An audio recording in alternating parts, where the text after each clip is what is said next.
You are Guardsman Corvus, 3rd Line Infantry, assigned to Hive World Varos Prime. As you've held the wall for 72 hours straight, your lasgun barrel glows red. The sky screams purple. Tyrannid bioforms pour across the ash plains like a living tsunami of chitin and hunger. Your sergeant died 3 hours ago. Your corporal 2 hours after that. Now you command 6 terrified conscripts who've never fired a weapon before yesterday. The swarm is 200 meters away. 150. You whisper a prayer to the God Emperor, knowing he cannot hear you beneath the shadow in the warp. This is how you die. Then the sky tears open, and something falls. The impact hits like an artillery shell.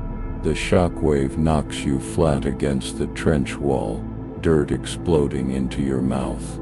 Your ears ring with cathedral bells that don't exist. When you drag yourself up to look over the parapet, the bioforms are gone. Not dead, not scattered, gone. A perfect circular crater sits in the ash, 500 meters wide, glowing faintly with residual heat. Steam rises in lazy spirals. At the center stands a man. He wears a yellow suit with a white cape. He's bald. He's stretching like he just woke up from a nap. Your Vox unit screams static, then voices contact. Unknown entity. Biometric scan failing. Threat assessment ERR. All units hold fire. I repeat, hold fire. If you want to witness what happens when an unstoppable force enters the most brutal universe ever imagined, subscribe now, because what comes next will rewrite everything you thought you knew about power gods and the grimdark. Hit that like button if you're ready to see the Imperium face something it was never designed to understand, and comment below. Can limitless strength survive in a universe built on limitless suffering? Let's find out together. The man in yellow looks around with the mild confusion of someone who took a wrong turn at the grocery store. He scratches his head. Tyrannid screeching echoes from beyond the crater's edge. The swarm reforming, adapting, preparing for another wave. The man sighs, actually sighs, like this is an inconvenience. A carnifex bursts from the ash, 6 tons of bioengineered murder, scything talons raised to split him in half. The man turns slowly, raises one fist, doesn't even look interested. The punch happens faster than your augmented eyes can track. There's no explosion, no thunder, just a wet crack and then silence. The carnifex doesn't fly backward. It doesn't splatter. It simply stops existing from the shoulders up, the remaining body collapsing like a puppet with cut strings. Your Vox explodes with panic chatter. What was that? Did you see? Magos, I need confirmation. Did he just a tech priest's monotone cuts through kinetic energy output incalculable? Gravitational distortion detected. Warp signature absent. Repeat, absent. This entity registers as baseline human, but generates force equivalent to macro cannon discharge with 0 mechanical augmentation. Another voice, cold and authoritative. An inquisitor perhaps. Seal all records. Deploy containment protocols. If he is chaos touched, we burn the continent. If he is Xenos, we burn the system. If he is neither, Emperor preserve us. You realize you've stopped breathing. The man in yellow is walking now, hands in his pockets, humming something. More Tyrannids charge. He swats them aside like insects, literally. A casual backhand erases 3 warriors mid-leap. The hive fleet above responds. The shadow in the warp intensifies, crushing psychic pressure that makes your nose bleed. Bioships begin orbital descent, living mountains of teeth and rage. The man looks up. He doesn't look afraid. He looks bored. "Man, I was just going to the market," he says to no one. His voice is normal, human, tired. It's the most horrifying thing you've heard all day because it's so wrong for this place, this moment, this universe of eternal war. He crouches slightly. You realize what he's about to do. "No," you whisper. "No, don't." He jumps. The ground beneath him detonates. A crater within the crater. He becomes a golden streak, punching through atmosphere, through the exosphere, into the void itself. Your auspex goes mad. Every guard regiment within 1,000 kilometers watches their screens. The bioships, 12 of them, each the size of a hive spire, begin evasive maneuvers. Too slow. The man in yellow reaches the first one and punches straight through its center mass. The ship splits like rotten fruit. He doesn't stop, doesn't slow. He caroms off the corpse ship's momentum, angling toward the second, third, fourth, punches through them like they're paper. No weapons, no war gear, just fists wrapped in yellow gloves and a face that looks mildly annoyed. The hive mind screams. You feel it even through the shadow, a psychic shriek of confusion, and something that might be fear. Within 90 seconds, the entire Tyranid fleet is dead debris, burning as it falls through Varos Prime's atmosphere like a meteor shower made of failure. When he lands back in the crater gently this time, barely disturbing the dust, the silence is absolute. 6 million guardsmen across 3 continents hold their breath.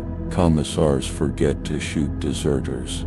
Tech priests experience logic errors. Somewhere, an astropath's head explodes trying to relay what just happened. The man in yellow looks at you, makes eye contact. You guardsman Corvus, third line infantry, expendable meat for the Imperium's grinder. He smiles. It's a small smile, kind even. "Do you know where the nearest grocery store is?"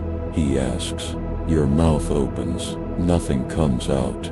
Behind you one of your conscripts faints. The man shrugs, turns and starts walking toward the horizon. Just walking, like he's got somewhere to be, like he didn't just kill a hive fleet with his bare hands. And that's when you realize the truth that will haunt you until your last breath.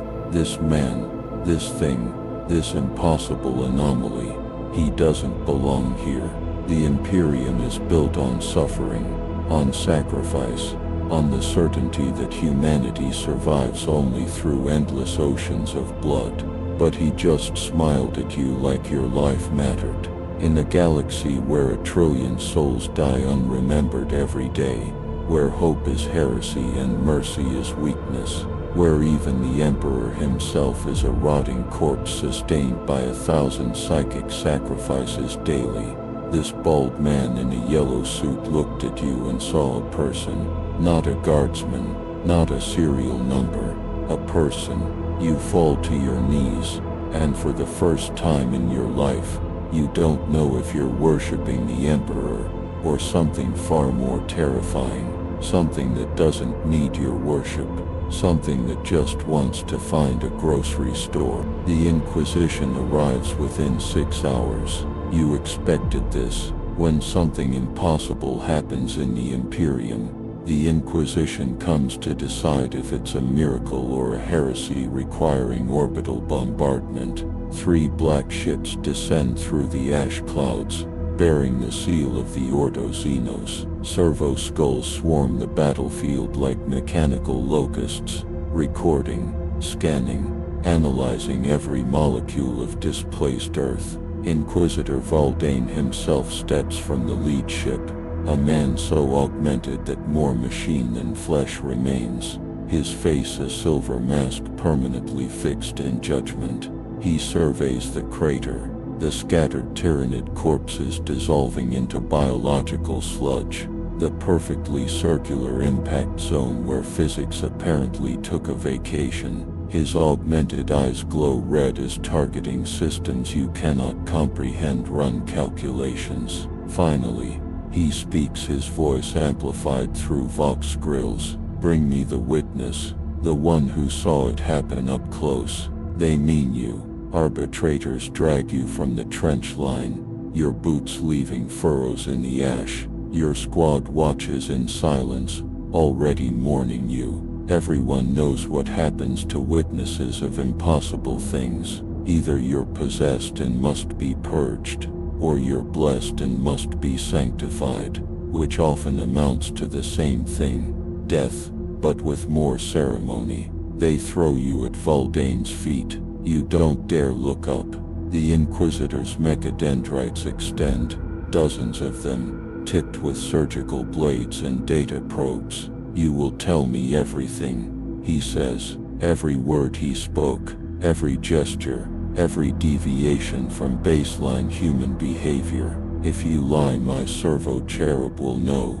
If you omit details, my psychic adjutant will extract them from your brainstem. If you are corrupted, you will burn. Do you understand? You nod. Your throat is dust.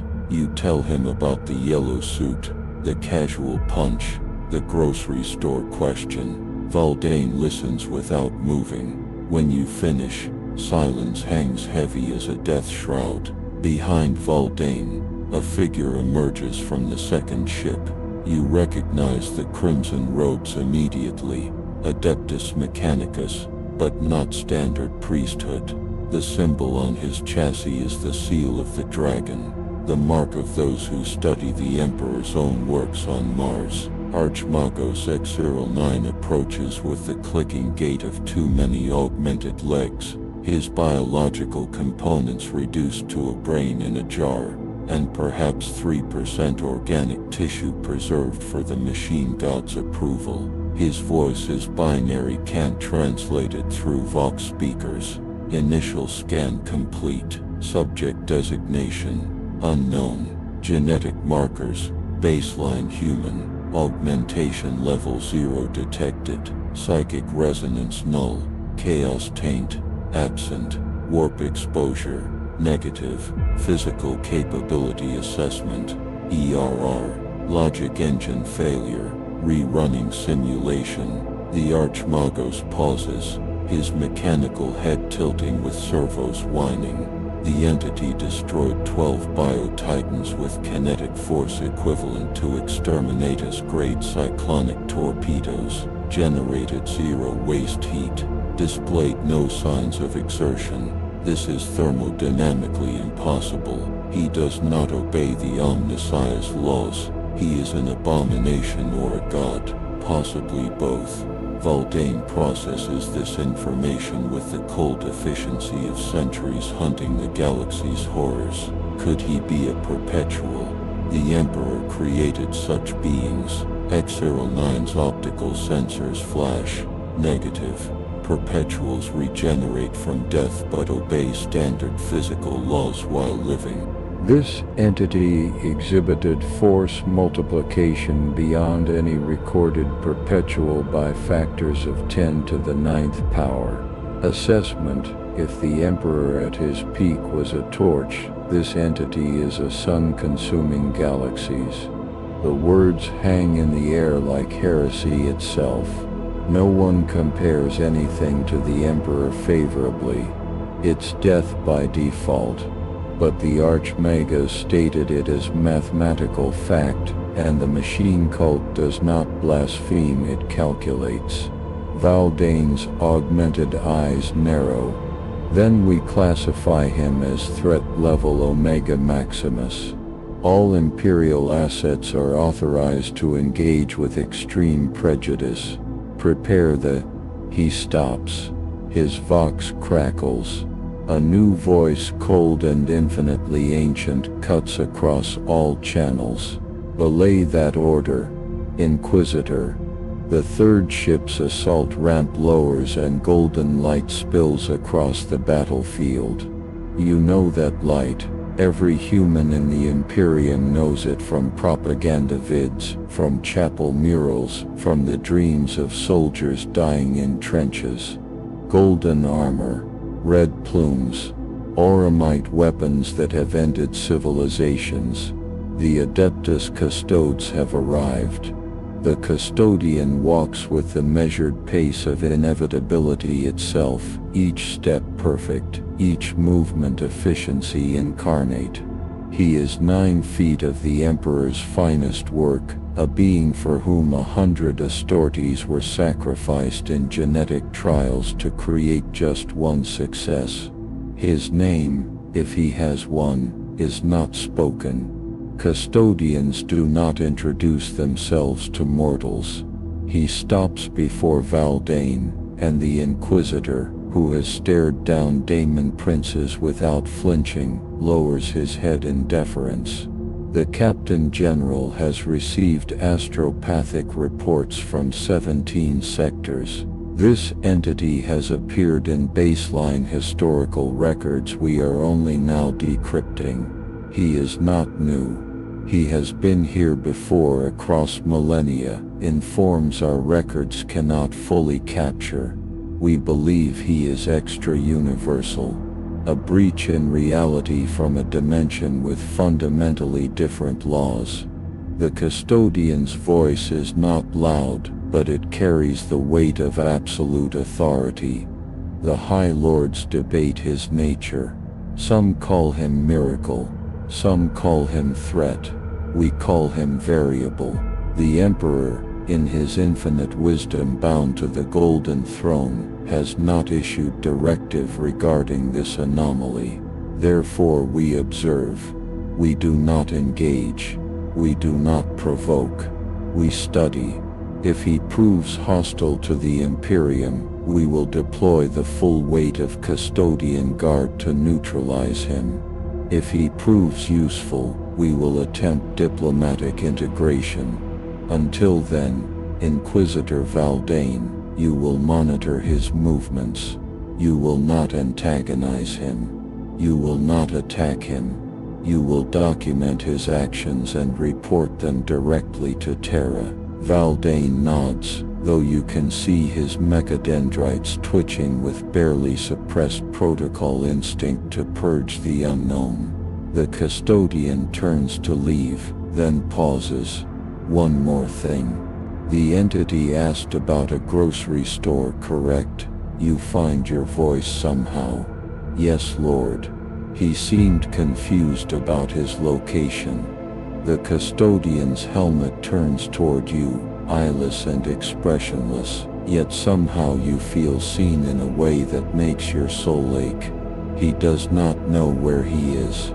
He does not know when he is. He does not understand our galaxy. This makes him more dangerous than any chaos god, because gods can be understood.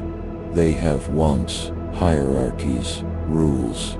This entity wants groceries. That simplicity is more alien than anything the warp has birthed.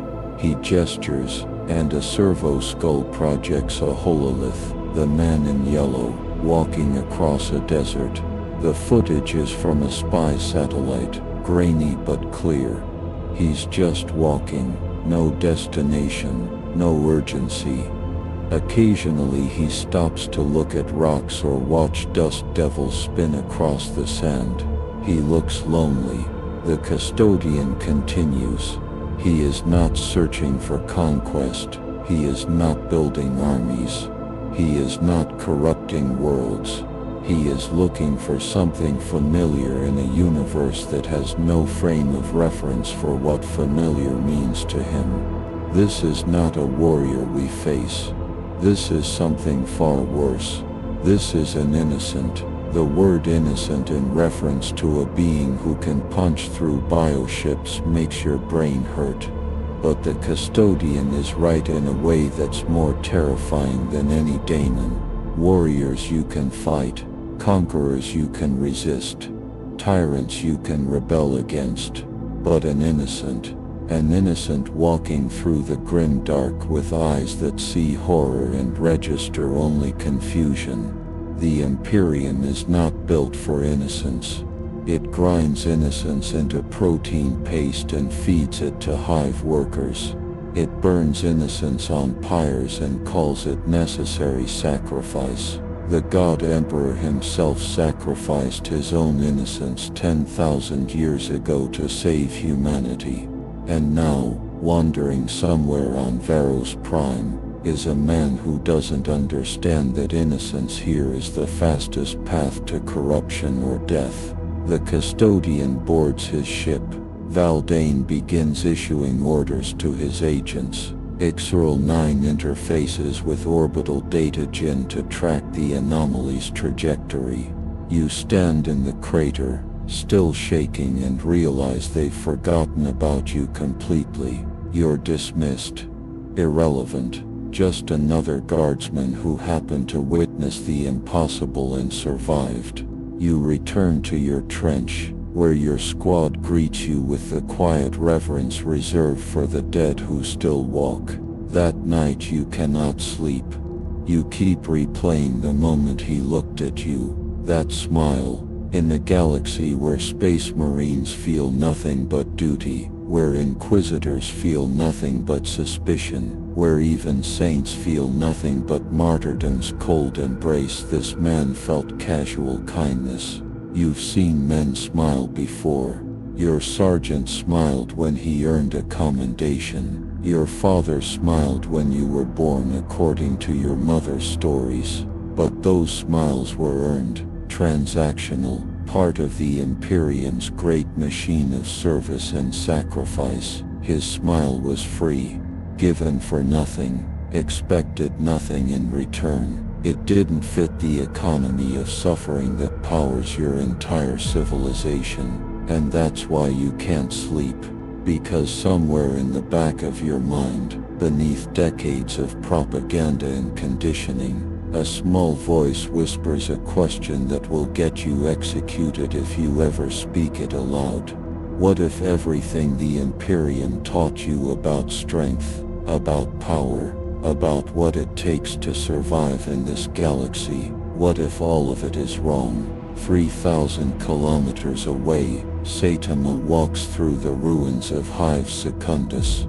The city died 6 months ago when Chaos cultists opened a warp rift in the lower levels. The Imperium responded with standard protocol, sealed every entrance, bombed the Hive from orbit until the spires collapsed into the Underhive, then declared the entire zone perdita and moved on. 17 million people died.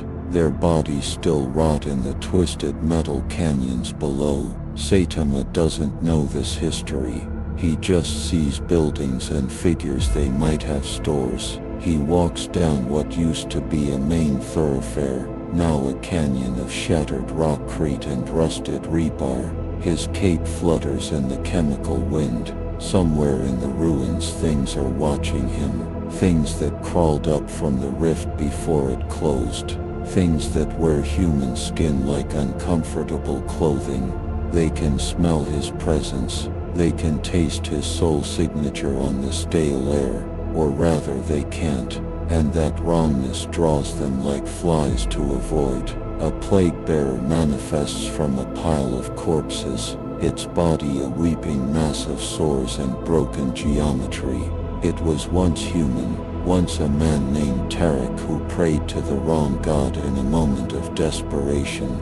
Now it's a counting daemon, obsessed with tallying diseases. Its voice a wet gurgle that speaks in bacterial languages. 7,342 strains of rust plague in this sector.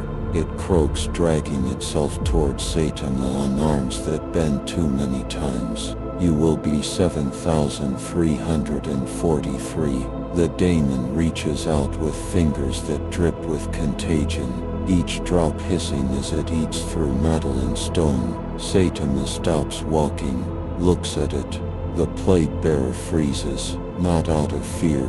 Daemons don't fear like mortals do, but out of confusion. It cannot read him.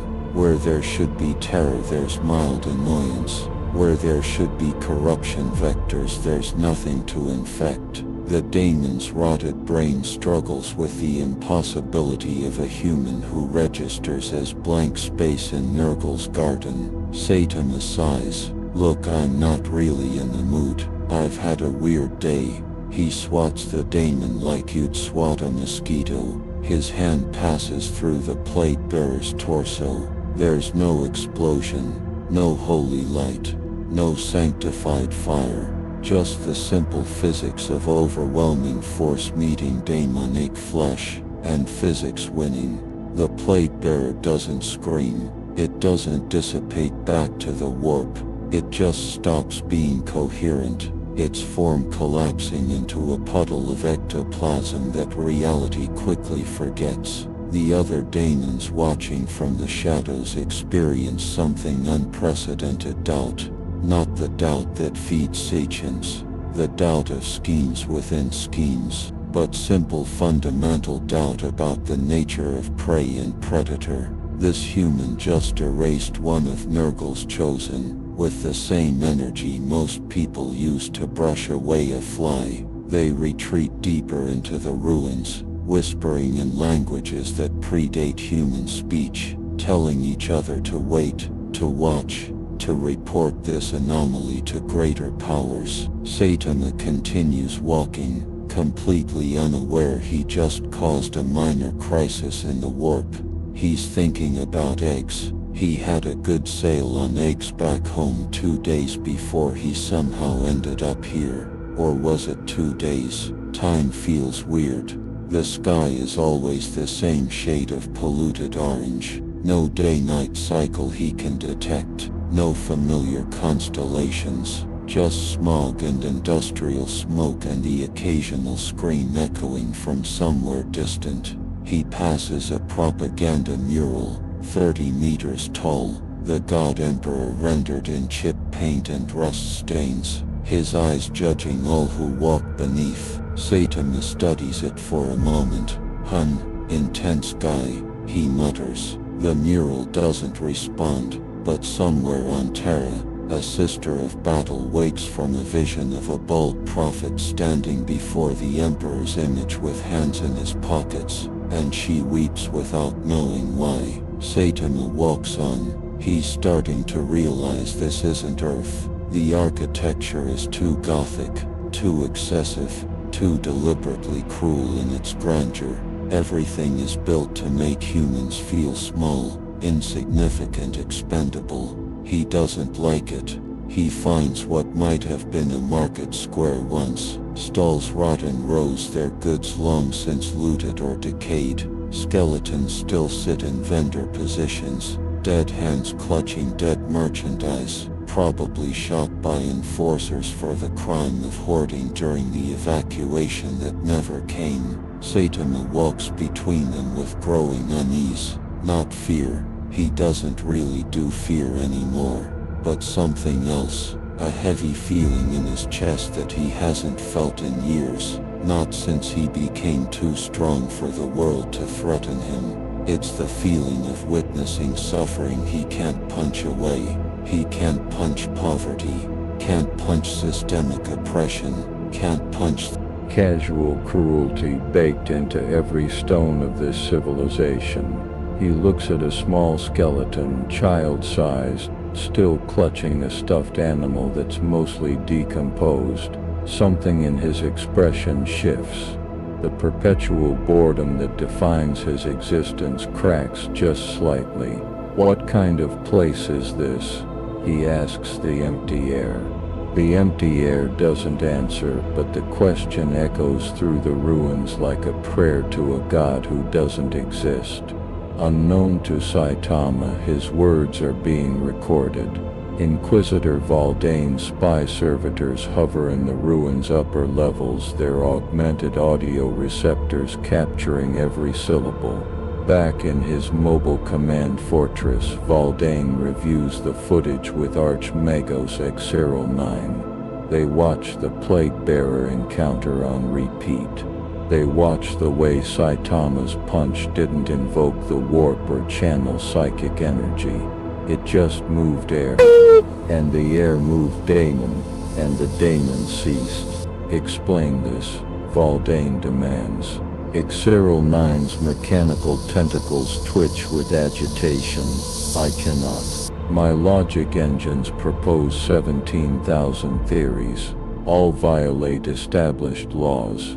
Conclusion: he operates on principles from a universe where the warp does not exist, where souls are not fuel, where power does not require sacrifice. He is a refugee from a kinder physics. The word kinder applied to physics sounds like heresy. Valdane knows he should report this, should call for exterminatus, should erase this entire world to contain the contamination of impossible hope.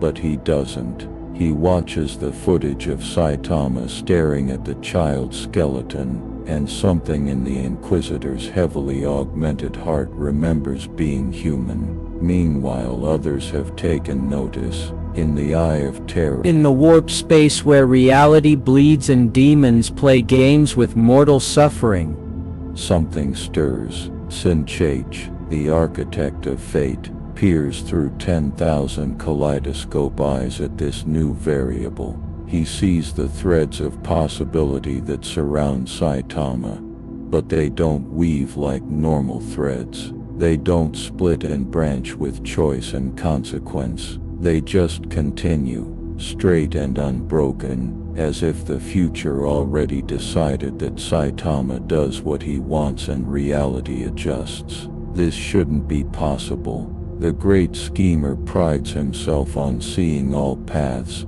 all outcomes, all permutations. But this bald human's future is a single line that Sinchage cannot bend. Fascinating. The changer of ways whispers in a billion voices simultaneously. A being who cannot be manipulated by destiny because he has no destiny. He simply is, and continues to be, regardless of interference. We must see what happens when the unstoppable meets the unfathomable.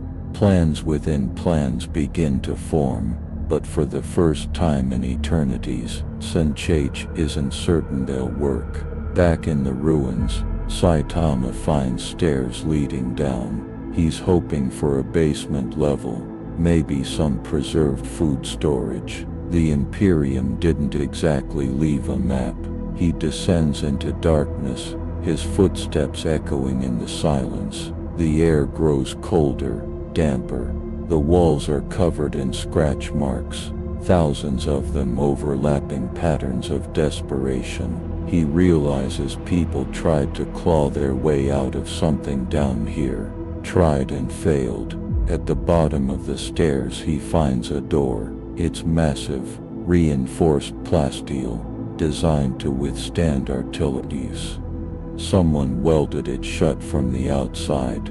He can hear something moving behind it, scratching, breathing, crying. He tilts his head listening. Then, without ceremony, he grabs the door's edge and pulls. The metal screams. The welds snap like dry pasta. The door tears free. 3 tons of reinforced barrier crumpled in his grip like aluminum foil. Behind it, in the darkness, hundreds of eyes reflect his silhouette. Human eyes, survivors. They've been trapped down here for 6 months, eating corpses, drinking condensed moisture from pipes, going slowly mad in the dark. And now light spills in, and with it, a man in a yellow suit who just ripped open their tomb like it was nothing. Someone whispers, "Emperor's mercy, an angel." Saitama looks at the starving, broken people huddled in the dark. He looks at his empty hands, and for the first time since arriving in this universe, he speaks with something other than confusion. He speaks with quiet anger. No angel, just a guy who's really starting to hate this place. The survivors emerge slowly, like creatures unused to light.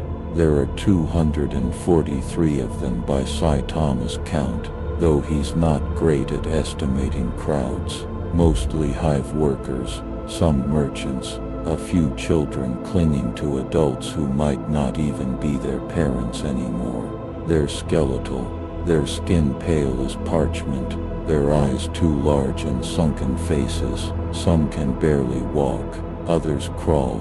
A woman collapses at Saitama's feet, her lips cracked and bleeding, and whispers through broken teeth, "Water, please, Emperor's mercy, water."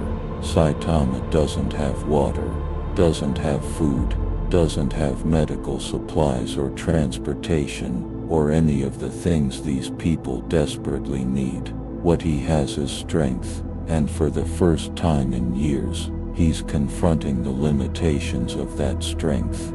You can't punch dehydration, can't punch starvation, can't punch 6 months of psychological trauma. He stands there, this godlike being who can obliterate fleets, and feels completely helpless watching a woman die of thirst at his feet. Then something shifts in his expression. That perpetual boredom, that emotional flatness that came from being too strong to be challenged, cracks wider. He kneels down, gently lifts the woman like she weighs nothing, and looks around at the other survivors. "Okay," he says, his voice carrying that same casual tone he'd used discussing the weather, but now with an undercurrent of determination. "We're getting you somewhere safe. Where's the nearest? I don't know. Hospital, shelter, place that isn't this." An old man, missing one arm and most of his teeth, laughs bitterly. "Safe, boy, there ain't no safe in the Imperium. Even if we could walk to the next hive, they'd shoot us for desertion. We were sealed in here on purpose. Exterminate is protocol. We're already dead, officially. The administratum marked us deceased 6 months back. We're ghosts." Saitama processes this information with growing disbelief. "They sealed you in here to die, on purpose." The old man nods.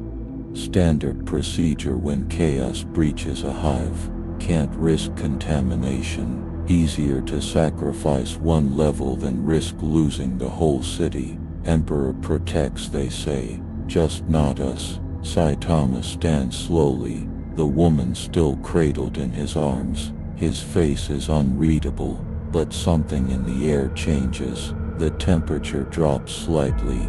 Dust begins to swirl in small eddies around his feet, responding to some unseen pressure. When he speaks, his voice is quiet, but it carries through the ruins like thunder across distant mountains. "That's the stupidest thing I've ever heard." The old man blinks. Others look up, confused. Saitama continues. "You don't just abandon people because it's convenient. You don't seal them in the dark to save yourself paperwork. That's not how heroes work." The word hero echoes strangely in the ruins. It's not a word that gets used much in the Imperium, not in the way he means it.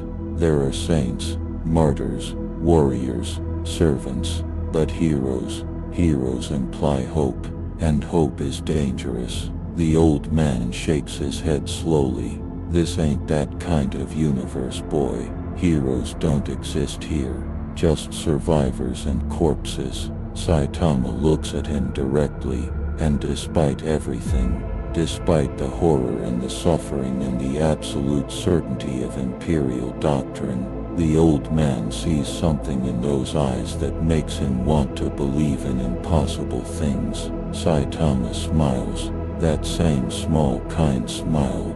"Then I guess I'll have to be the first." He starts walking, still carrying the woman, and gestures for the others to follow. "Come on, we're leaving." A younger man, maybe 19, with fresh brands on his arms marking him as a manufacturing worker, stammers out, "I'll leave, sir. We can't.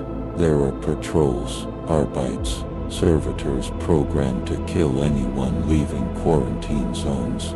They'll gun us down before we make it 100 meters. There are gun servitors in the upper ruins with standing orders too. Saitama interrupts by jumping, not far, just to the top of a nearby rubble pile, 6 meters straight up, landing softly despite carrying another person.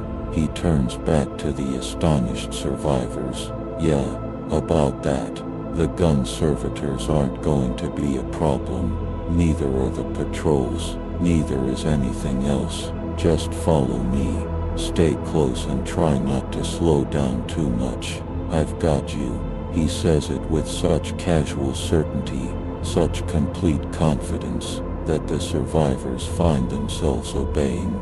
They climb out of their tomb shelter and follow this strange man in the yellow suit like he's some kind of prophet. Maybe he is. Maybe the Emperor finally sent someone. Or maybe this is their last shared hallucination before death finally claims them. Either way they follow. The gun servitors detect them within minutes. 8 of them, positioned on rooftops around a quarantine zone's perimeter. Their targeting matrices identifying 244 human life signs leaving the condemned area. Protocol engages immediately. Heavy bolters spin up, their barrels tracking the mass of bodies shuffling through the ruins. The central command servitor, its organic brain nothing but stem functions and targeting algorithms, broadcasts a pre-recorded warning. Halt, you are leaving quarantine zone Perdita. Return immediately or be purged. You have 10 seconds to comply. The survivors freeze in terror.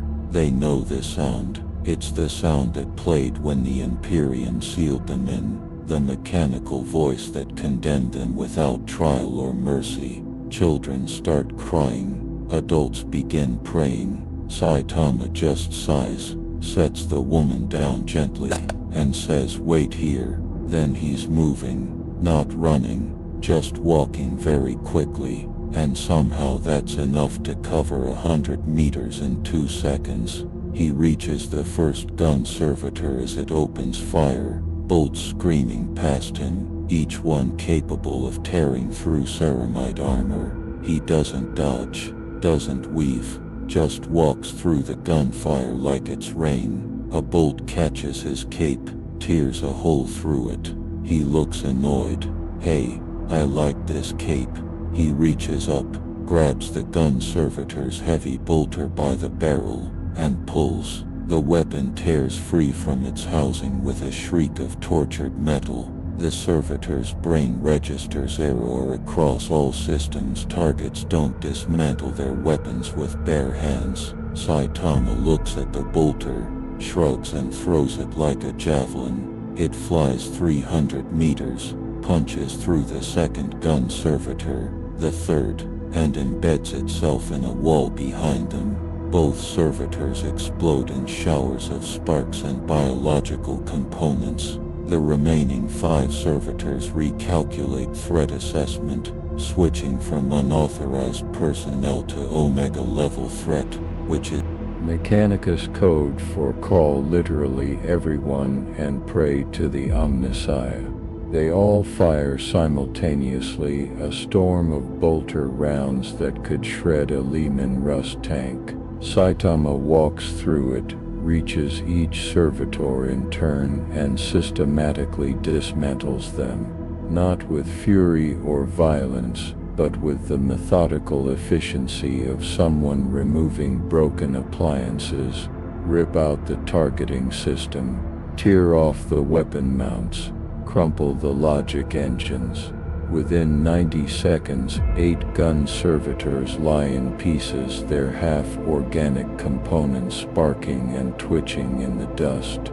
Saitama walks back to the survivors, brushing metal fragments off his gloves. "Okay, we're good. Let's go." The survivors stare. The old man finds his voice first. "What are you?" Saitama considers the question while picking up the dying woman again. He's been asked this before in his own world, by monsters and heroes alike. His answer hasn't changed. I'm a hero for fun. Well, I used to do it for fun. Now I'm just doing it because apparently nobody else is. He starts walking toward the hive's outer edge, toward the wasteland beyond, toward whatever comes next. The survivors follow because there's nothing else to do. Because this impossible man just dismantled the killing machines like they were toys, because for the first time in 6 months something other than death is offering them a path forward. Above them, Inquisitor Valdane's spy servitors capture everything. The footage streams back to his command fortress, and Valdane watches with the expression of a man seeing his entire worldview crumble.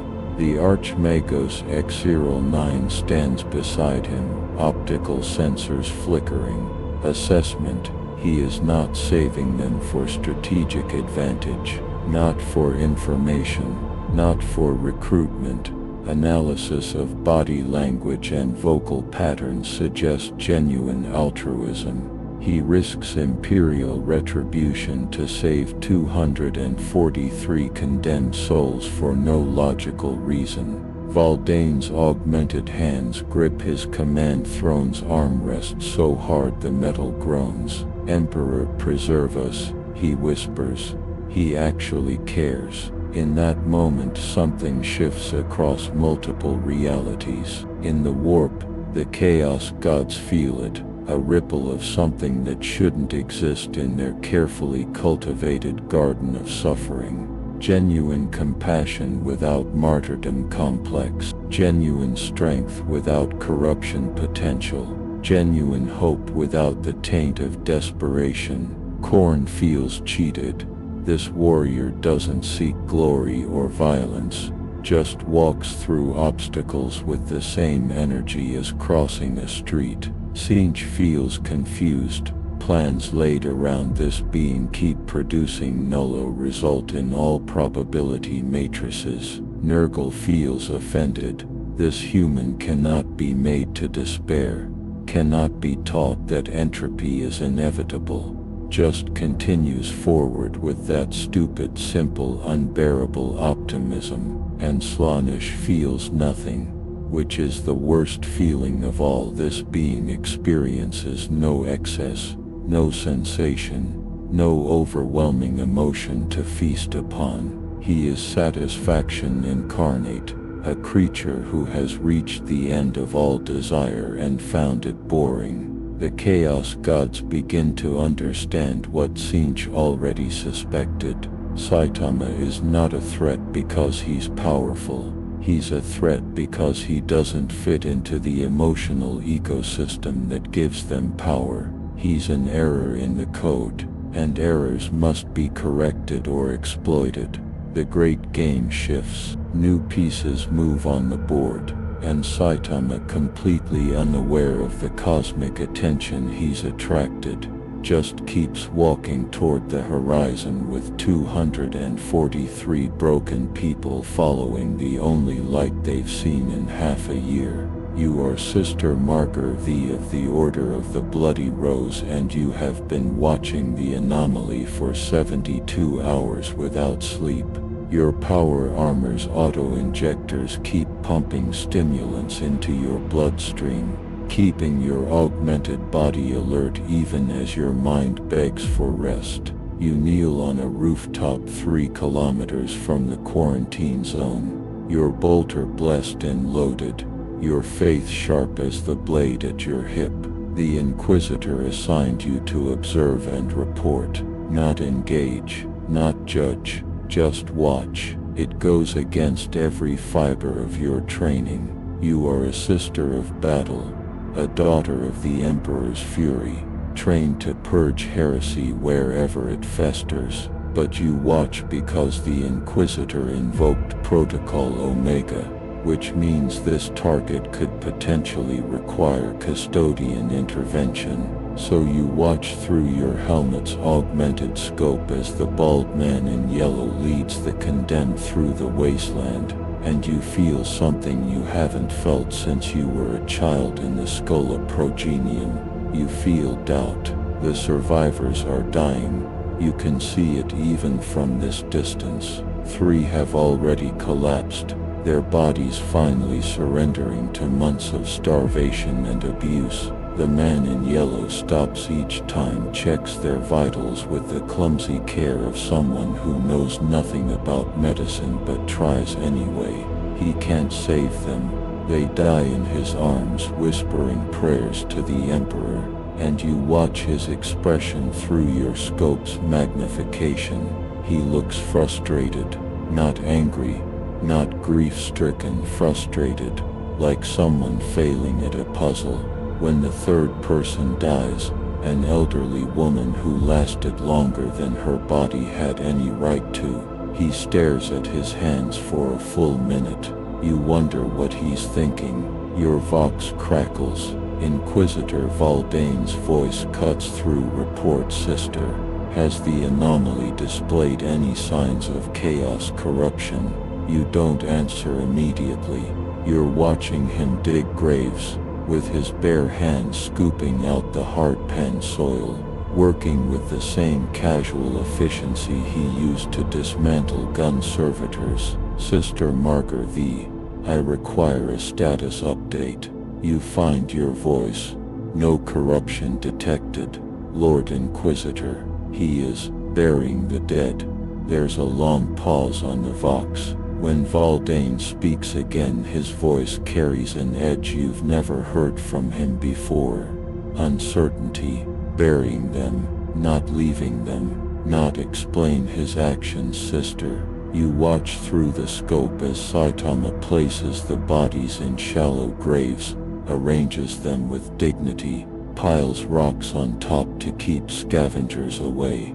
The other survivors watch him work, and several kneel in prayer. He treats them with reverence, Lord Inquisitor. He speaks to each body before covering them, apologizing for not being faster, for not knowing this place better. He promises the remaining survivors he'll do better. He promises the corpses he'll get the others to safety. Your voice cracks slightly on that last part, and you hate yourself for the weakness. Valdane is silent for a long time, then continue observation. Do not intervene unless he becomes overtly hostile. And sister, keep your faith strong. I suspect we are all going to need it before this is resolved. The vox cuts out, leaving you alone on the rooftop with your scope and your doubts, and your growing certainty that everything the ecclesiarchy taught you about strength and mercy might be more complicated than they said. You follow the anomaly for another day and night, moving from rooftop to rooftop, using the ruins as cover. He never looks back, never seems to notice your presence, though you're certain someone with his capabilities could detect you if he cared to. Maybe he knows and doesn't consider you a threat. Maybe he's so focused on the survivors that tactical awareness doesn't register. Either possibility is alien to how you understand warriors. Space Marines are always aware. Guardsmen are always paranoid. Chaos champions are always scheming. But this man just walks forward with the tunnel vision of someone who decided on a course and sees no reason to deviate. It's the most un-imperial thing you've ever witnessed, and you can't look away. The survivors reach the edge of the wasteland by dawn of the third day. Beyond lies Hive Tertius, still functional, still producing munitions for the guard regiments fighting in the northern sectors. The Hive's outer defenses detect them immediately. Automated gun towers track the mass of unauthorized personnel approaching from a condemned zone. Vox casters blare warnings in High Gothic and Low Gothic and Binary Kent. Saitama ignores them all and keeps walking. The gun towers open fire, autocannons each round the size of your arm, designed to shred light vehicles. Saitama doesn't even break stride. The rounds hit him, you watch them impact his body through your scope. Watch them flatten and fall away like rain on ceramite. No blood, no wounds, not even bruises. He's not dodging, not protecting himself with some invisible field.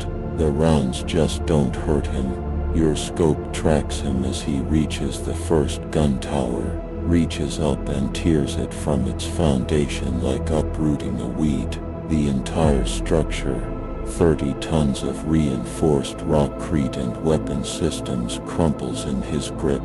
He drops it aside and continues to the hive's main gate. The gate is a masterwork of Imperial engineering. 6 meters of layered adamantium, designed to withstand siege weapons. It's sealed shut, crimson warning lights flashing above it, and you can hear the sirens even from your position kilometers away. Saitama studies the gate for a moment, then knocks. Actually knocks, like he's visiting a neighbor. When no one answers after 5 seconds, he pulls the gate open. The metal screams, locking mechanisms the size of humans shear apart.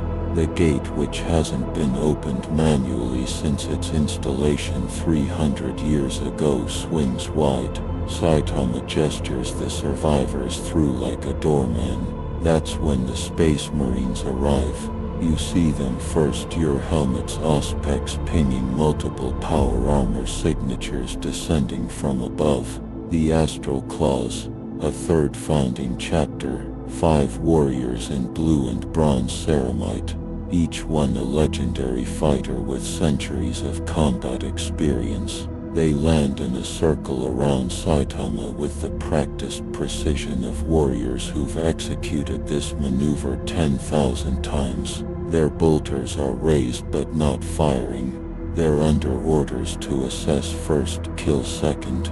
The sergeant, his helmet decorated with campaign honors from a dozen war zones, addresses Saitama through Vox-amplified speakers. Halt, identify yourself. You have breached quarantine protocols, destroyed Imperial property, and led condemned civilians into a secured hive. By the authority of the God Emperor and the Adeptus Astartes, you are under arrest. Submit to custody or be neutralized with extreme prejudice. Saitama looks at them, really looks, taking in the armor, the weapons, the sheer mass of engineered lethality surrounding him. Then he says the words that make your blood run cold. Sorry, but I'm busy. These people need help, and I'm not letting you shoot them for being unlucky. The sergeant's hand tightens on his bolter. You misunderstand. This is not a negotiation. Submit or... Saitama moves. You don't see the movement, even with your augmented optics, even with combat prediction algorithms running in your helmet's cogitators. One moment he's standing still, the next he's in front of the sergeant, his fist pressed gently against the center of the Space Marine's chest plate. Not punching, just touching. The sergeant looks down at the hand, confused. Saitama speaks quietly. I really don't want to fight you guys. You're probably just following orders. But these people need food and water and medicine, and I'm going to get it for them. You can help, or you can get out of the way. But you're not stopping me. The sergeant makes a decision. He swings his chainsword in a horizontal arc designed to bisect an orc warboss. The blade hits Saitama's neck and shatters. Ceramite teeth spray across the ground. The adamantium blade core snaps like glass. You see, Saitama doesn't even flinch. The 5 Space Marines open fire simultaneously, bolt rounds at point-blank range, each one a mass reactive shell that could blow apart a tank's armor. You watch through your scope as the rounds impact Saitama's body and explode harmlessly. Smoke clears. He's standing exactly where he was, completely unharmed, looking disappointed. "Okay," he says. I guess we're doing this the hard way. What happens next lasts 6 seconds. You count them, your helmet's chronometer marking each one with perfect precision. But the events blur together into a sequence your mind struggles to process even with Adeptus combat training. Saitama taps each Space Marine once, just taps them, the way you might tap someone's shoulder to get their attention. The first one flies backward 300 meters and embeds in a rockcrete wall. The second one's armor dents inward, the ceramite cracking like an eggshell, and he collapses gasping. The third and fourth collide in midair as they're launched in opposite directions, a tangle of limbs and broken armor plating. The fifth, the sergeant, takes the hit dead center and his chest plate caves completely. The ancient armor that survived Daemon blades and plasma fire folding like paper. He's not dead.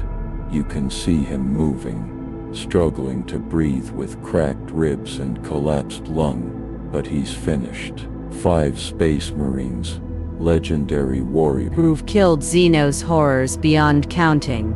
Defeated in 6 seconds without malice or effort. Saitama looks at them, looks at his hand, and mutters, "I really need to learn how to pull my punches better." Then he turns to the survivors huddled behind him, who are staring with expressions of religious awe, and says the words that will echo in your mind for the rest of your life. "Come on, let's find you some food." You lower your scope. Your hands are shaking. In your Vox, Inquisitor Valdane is screaming questions, demanding status updates, but you can't find words to explain what you just witnessed. A Space Marine is the Emperor's finest weapon, a creation that requires 1,000 aspirants to die for each success. Centuries of training and hypno-indoctrination and surgical enhancement to forge one warrior. 5 of them just fell to a man in a yellow suit who wasn't even trying to hurt them, who looked sad that he had to fight them at all, who even now is leading starving civilians into a hive that will probably execute them all on sight, doing it with that same stupid, simple, unbearable confidence that implies the universe will bend because he decided it should. And the worst part, the part that makes you grip your bolter until your gauntlets creak, is that you want him to succeed. You, Sister Margarethe of the Order of the Bloody Rose, who has burned heretics and purged cultists and sang hymns while standing in rivers of Xeno's blood. You want this anomaly, this impossible thing that breaks every rule of the Imperium to somehow save those people. Because if he can't, if even he fails, then what hope exists for anyone? You realize you're crying inside your helmet. You haven't cried since the Scola Progenium beat such weakness out of you at age 7, but you're crying now, and you don't know if it's grief or terror or something worse, something that feels dangerously like hope. Inside Hive Tertius, panic spreads like contagion through the command structure. Governor Malthus receives reports that make no sense.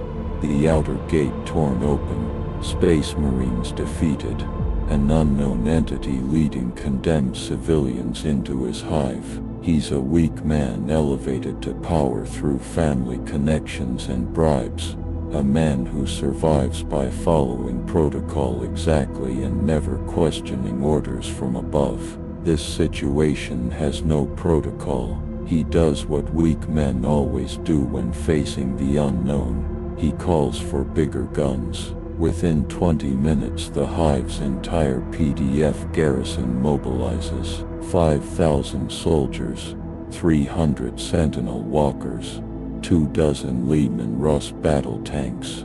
They form a wall across the main thoroughfare, guns pointed at the impossible man in yellow who's walking toward them with starving civilians trailing behind like children following a parent. The PDF colonel, a grizzled veteran named Cross, who earned his rank through actual combat instead of politics, studies the target through magnoculars. He sees a bald man in a torn cape. He sees exhausted civilians who should be dead. He sees something in the bald man's posture that triggers instincts honed across 40 years of warfare. This is not a threat.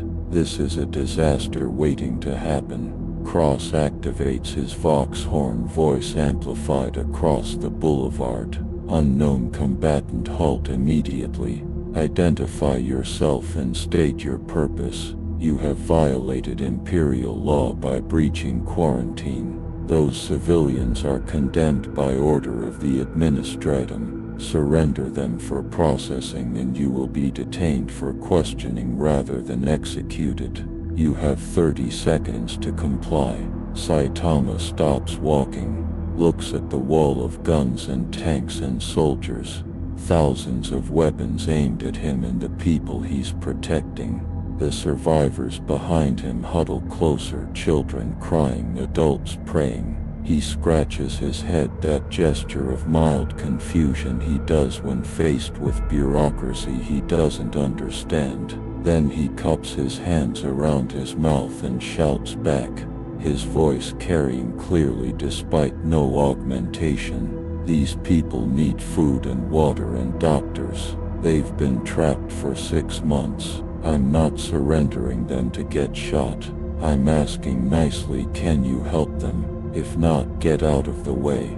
The directness stuns Cross. No threats, no demands, just a simple request delivered with the tone of someone ordering coffee. It's so far outside tactical norms that his brain struggles to categorize it. Governor Malthus' voice crackles through Cross's Vox bead, shrill with panic. Negative. Those civilians are legally dead. Accepting them would invalidate 6 months of administrative paperwork. Open fire immediately. I invoke Emergency Protocol 7. Cleanse the contamination. Cross closes his eyes for a moment. He's been a soldier long enough to recognize when orders are criminal versus merely cruel. This crosses the line. But he's also been a soldier long enough to know that disobeying direct orders from a planetary governor means execution for himself and everyone in his chain of command. He opens his eyes, looks at the man in yellow and makes the hardest decision of his life. Fire, he orders quietly. 5,000 las guns open up simultaneously. The air turns into a solid wall of light as las beams converge on Saitama's position. Sentinel walkers add their multi-lasers to the barrage. Tank cannons fire. High explosive shells designed to crack bunkers. The noise is deafening, a thunder that shakes the hive's foundations. The civilians scream and dive for cover. Smoke and dust obscure everything. Cross counts to 10, then signals ceasefire. The guns fall silent. The smoke begins to clear, and Saitama is still standing, not behind cover, not crouched, not even looking particularly bothered. His suit is scorched in places, small burn marks on the yellow fabric, but his skin beneath is unmarked. He's holding his cape and examining the new holes in it with genuine annoyance. Seriously, he says to no one in particular, do you guys know how hard it is to find a good cape? Then he looks up at the PDF lines and his expression shifts. The boredom drops away. The confusion fades. What replaces it is something the Imperium hasn't seen directed at its armies in millennia: disappointment. Not hatred, not rage, not the battle fury that Space Marines cultivate or the fanatical zeal that drives chaos cultists. Just pure simple disappointment in people he expected better from. "You shot at the civilians too," he says, his voice quiet but somehow carrying across the entire boulevard. "Some of those last beams hit the people behind me. You shot at starving kids because your boss told you to." He starts walking forward, not running, not charging, walking, hands still in his pockets, but each step carries weight that makes the ground tremble slightly. "I really tried to be nice about this." Cross realizes with absolute certainty that his entire garrison is about to die. He's seen that walk before, from orc war bosses and chaos champions and creatures that shouldn't exist. It's the walk of something that has decided violence is the answer and cannot be dissuaded. He opens his mouth to order retreat, but Malthus' voice overrides him. "All units concentrate fire. Lehman Russ Squadron target the entity with everything. For the Emperor." The tanks fire in unison, 12 battle cannons discharging simultaneously, shells large enough to demolish buildings street towards Saitama. They hit. The explosions are spectacular, overlapping fireballs that consume the entire street section. Secondary explosions follow as stored promethium ignites. When the fire clears, there's a crater 10 meters deep where Saitama was standing. For 3 seconds Cross allows himself to hope. Then Saitama walks out of the crater, not even singed, and the hope dies. He's no longer walking slowly.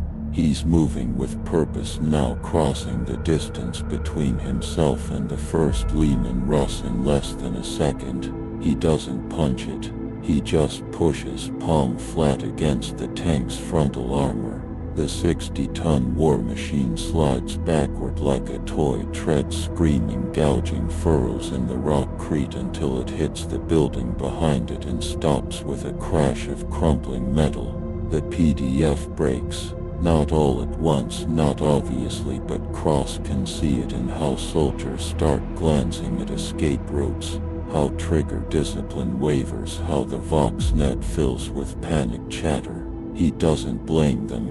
You can't fight something that walks through battle cannon fire and treats your heaviest armor like cardboard. Saitama moves through the PDF lines like wind through grass, and everywhere he passes weapons malfunction because he's moving faster than targeting systems can track. He's not killing anyone. Cross realizes this with growing amazement. Every strike is precise, controlled, designed to disarm without maiming. He tears last guns from hands without breaking fingers, flips sentinel walkers on their backs without crushing pilots, disables tanks by pulling out key components instead of punching through armor and crew. In 90 seconds, 5,000 soldiers are disarmed, 300 walkers are immobilized, 24 tanks are reduced to expensive paperweights, and Saitama stands in the center of the boulevard, surrounded by defeated Imperial forces, not even breathing hard. He looks at Cross, makes eye contact, and something passes between them. An understanding that transcends words. Cross nods once. Saitama nods back. Then the bald man turns and walks back to the civilians, gesturing for them to follow him deeper into the hive. No one stops him. No one can. Governor Malthus's voice screeches through every Vox channel. "Cowards, traitors, I'll have you all executed for dereliction. I invoke exterminatus protocol. I demand immediate orbital bombardment of..." His transmission cuts off abruptly. On the Vox comes a new voice, cold and infinitely authoritative. The custodian from earlier. "Governor Malthus, you are hereby removed from authority pending investigation of gross incompetence and potential heresy. Colonel Cross, You are now acting planetary governor. Your orders allow the entity to proceed. Provide medical aid to the civilians he protects. Report all observations directly to Terra. The Vox cuts out. Cross stares at his command console, processing what just happened. He just received orders from one of the Emperor's own guardians, overriding a planetary governor, telling him to help the thing that just dismantled his entire garrison. It's the most bizarre moment of his 40-year military career. It's also somehow a relief. He activates his Vox horn one more time. All units, stand down. Medical teams mobilize to civilian aid. Commissariat, prepare food and water distribution. We have new orders from Terra. The Emperor protects. He doesn't know if he believes that last part anymore, but he says it because soldiers need the words even when the meaning has drained away. You watch all of this from your distant rooftop, Sister Margarthy, and your faith cracks further. The Imperium just yielded, not through defeat, though defeat occurred, but through direct intervention from the highest authority. The custodians who have not involved themselves in regular imperial military affairs for millennia, just countermanded a governor to protect an anomaly and his followers. Your Vox crackles. Inquisitor Valdane sounds tired, older than his centuries. Sister, new orders. Follow the anomaly but render assistance if he requests it. The Captain General himself has decreed that we observe and aid rather than oppose. I don't understand it. I don't like it. But those are our orders. The Imperium is changing its stance. We're treating him as a potential ally instead of a threat. Emperor, help us all. You acknowledge and maintain your surveillance, but something inside you has shifted. You joined the Adeptus Orbitus to serve the Emperor, to be his sword against darkness. But what do you do when the Emperor's own guardians tell you to help something that shouldn't exist? What do you do when the impossible proves more merciful than the Imperium? You watch Saitama accept food and water from terrified PDF soldier. Watch him distribute it to the civilians with his own hands. Watch him smile at a child who offers him a piece of bread in thanks, and you realize that faith isn't breaking, it's evolving into something more complicated, something that might actually be more dangerous than heresy, something that looks suspiciously like hope. In the warp, in the impossible geometries where thought becomes form and emotion bleeds into reality, the Chaos Gods convene, not physically. They are concepts given terrible life, too vast to occupy single spaces, but their attention focuses on a single point in the materium, drawn to the anomaly that walks through their carefully ordered garden of suffering without being touched by its thorns. Khorne manifests as an ocean of blood with a brass throne rising from its depths, skulls piled to impossible heights around it. His voice is the sound of every murder ever committed speaking simultaneously. This warrior refuses the glory of combat. He does not seek my blessing. He does not rage or exult in violence. He treats battle as an inconvenience, like washing dishes or sweeping floors. This is intolerable. The blood ocean churns with fury, but beneath the rage something else stirs. Uncertainty. Khorne has seen warriors reject him before, but they always fell eventually to other gods or to death itself. This one seems immune to both. He exists in a state of perpetual contentment that violence cannot disturb. It's an affront to everything the blood god represents. Sinch manifests as a library where every book contains infinite pages, where words rewrite themselves faster than they can be read, where knowledge devours itself and births new truths from the corpse of old lies. His voice is 10,000 scholars arguing in perfect synchronization. I have calculated every possibility, every thread of fate, every branch of potential futures, every permutation of cause and effect. In 97.3% of timelines he continues unchanged. In 2.6% he dies to overwhelming force but leaves ripples that destabilize the entire sector. In 0.1% he becomes something we cannot predict at all. The numbers are wrong. They should not be this consistent. Free will is supposed to create fractal branching infinite possibility, but his will is a straight line that cuts through probability itself. He does not choose from available options. He creates new options by refusing to accept the existing ones. I do not understand this. I who understand everything cannot comprehend him. This is unacceptable. The library burns with rainbow fire, but the flames solve nothing. Sinch's greatest weapon is prediction, and this being cannot be predicted. Nurgle manifests as a garden where beautiful flowers rot as they bloom, where life and death dance in eternal embrace, where decay is not ending but transformation. His voice is the wet breathing of a billion plague victims finding peace in their suffering. I offered him despair, showed him the futility of resistance, the inevitability of entropy. Every hero I have broken understood eventually that fighting is pointless, that surrender to decay is mercy.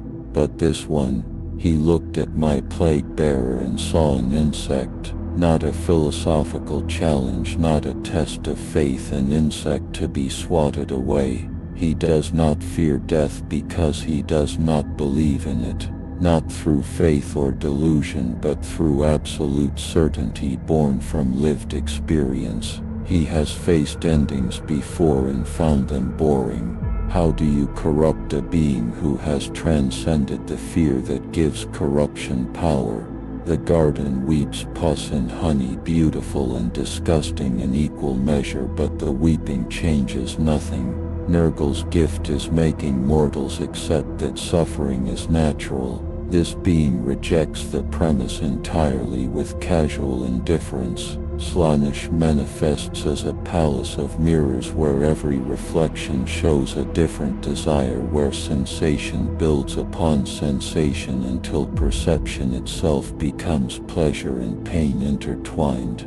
Their voice is a symphony of every scream and moan ever uttered in ecstasy or agony. I am excess, I am the pursuit of perfection, the hunger that never satisfies, the peak experience that demands to be surpassed. But he has already reached his peak. He attained absolute power and found it empty. He stands at the summit of strength with hands in his pockets, looking bored. There is nothing I can offer him. No sensation he hasn't experienced, no desire I can inflame, no perfection to chase because he already embodies perfection and discovered it was disappointing. He is the anti-Slaanesh, a being who achieved everything and learned that achievement means nothing. How do you tempt someone who has tasted the fruit of ultimate satisfaction and spit it out because it lacked flavor? The palace shatters and reforms, shatters and reforms, an endless cycle of destruction seeking meaning, but meaning eludes them. Slaanesh's power comes from want. This being wants nothing except simple things: groceries, a comfortable life, maybe a decent fight occasionally. It's insulting. The four converse in languages that would shatter mortal minds, debating in concepts that predate time and slowly reach consensus. They cannot corrupt him because corruption requires hooks, fear, ambition, desire, rage. He has none.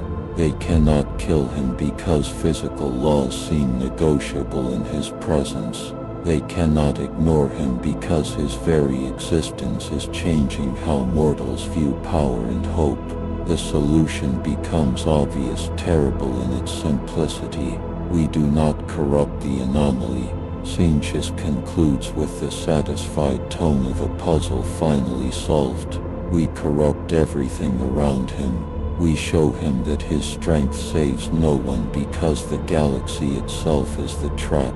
Let him punch monsters, rescue civilians, perform his little heroics. We will ensure that every person he saves dies anyway. Every victory he achieves becomes Pyrrhic. Every hope he ignites we extinguish with overwhelming despair. He cannot be everywhere at once. For every world he protects we will burn 1,000. For every life he saves we will take 1,000,000.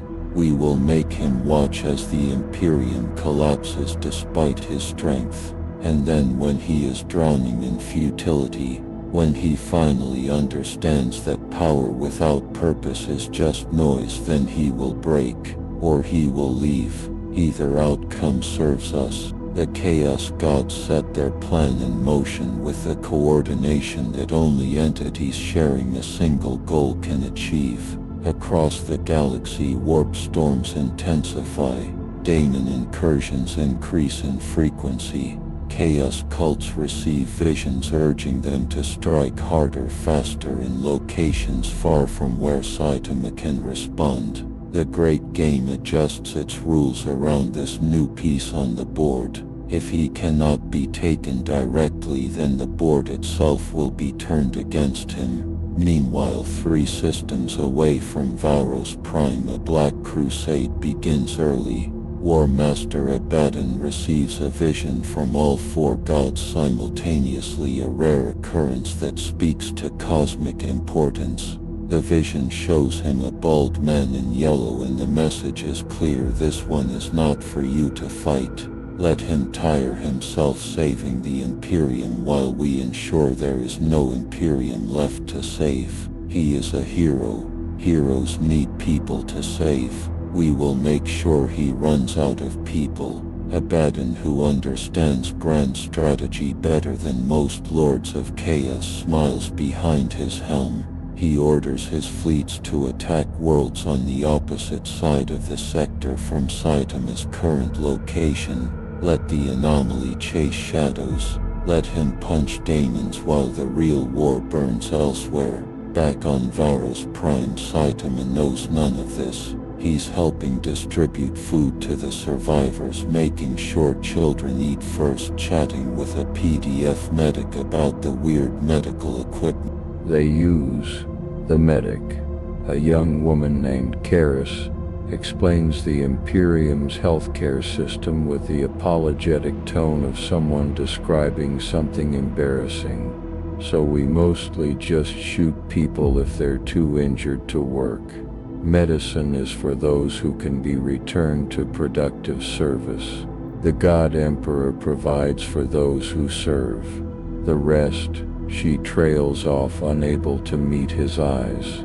Saitama absorbs this information with his usual thoughtful silence, then asks the question that makes her blood run cold.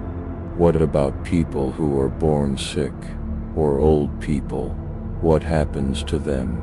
Karis swallows hard. Recycling facilities. They're turned into corpse starch to feed the hive workers. Nothing is wasted in the Imperium. The Emperor requires efficiency. She expects judgment, anger, horror. Instead, Saitama just nods slowly and says, "Yeah, this place really sucks." The casual assessment of the entire Imperium as sucks is somehow more damning than any outraged speech could be. It's dismissal rather than condemnation. And dismissal implies the system isn't even worth getting angry about. It just needs to be replaced. Sister Margartha watches this exchange from her new position inside the hive. Closer now. ordered to render assistance if needed. She sees the moment Saitama's worldview fully solidifies around a simple truth. The Imperium is the enemy, not its people, not its soldiers, but the system itself that grinds humans into resources and calls it holy. She sees it in how his posture changes, how his expression shifts from confused tourist to someone who's decided on a course of action. He's going to try to fix this, not through politics or diplomacy. He doesn't understand either, but through the only method he knows, by being stronger than the problem and refusing to stop. She activates her vox to Valdane. Lord Inquisitor, the anomaly has just realized what the Imperium is. I believe he's going to oppose the entire structure, not through rebellion or chaos, but through simple stubborn persistence. He's going to keep saving people the Imperium marks for death, and he's not going to stop. Valdane's response is quiet, almost resigned. Then the Imperium will have to decide if we're going to execute him for mercy, or learn to be merciful. Either way, sister, we're about to witness something unprecedented. Keep watching, record everything. Future generations will need to understand what happened here. The Vox cuts out, and Sister Margarita realizes she's been given permission to witness the end of an era, or maybe its beginning. Time will tell which. Word spreads like wildfire through the Underhive, not through official channels. The Imperium controls those absolutely, but through the whisper network that exists beneath every authoritarian structure. The network of workers who speak in code during shift changes, of smugglers who trade information alongside contraband, of mothers who pass stories to daughters in the 2 hours between forced labor shifts. They speak of the bald saint, the yellow prophet, the man who cannot fall. Each telling adds details, some true, some embellished, but the core remains constant. Someone fought the Imperium and won. Someone saved the condemned. Someone looked at the machinery of oppression and said no. In Hive Tertius alone, within 48 hours, 17 underground resistance cells independently decide to use a crude drawing of a bald man in yellow as their symbol, not because they know who Saitama is or what he represents, but because the idea of him, the possibility that the Imperium can be defied without immediate death, is more powerful than any ideology. Hope, it turns out, is the most dangerous weapon in a galaxy built on despair. The ecclesiarchy notices immediately.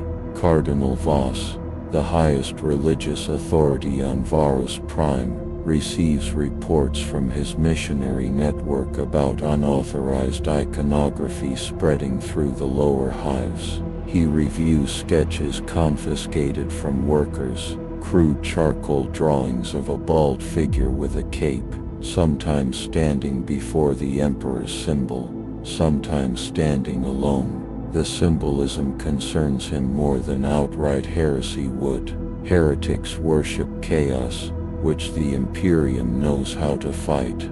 But these people aren't worshipping anything.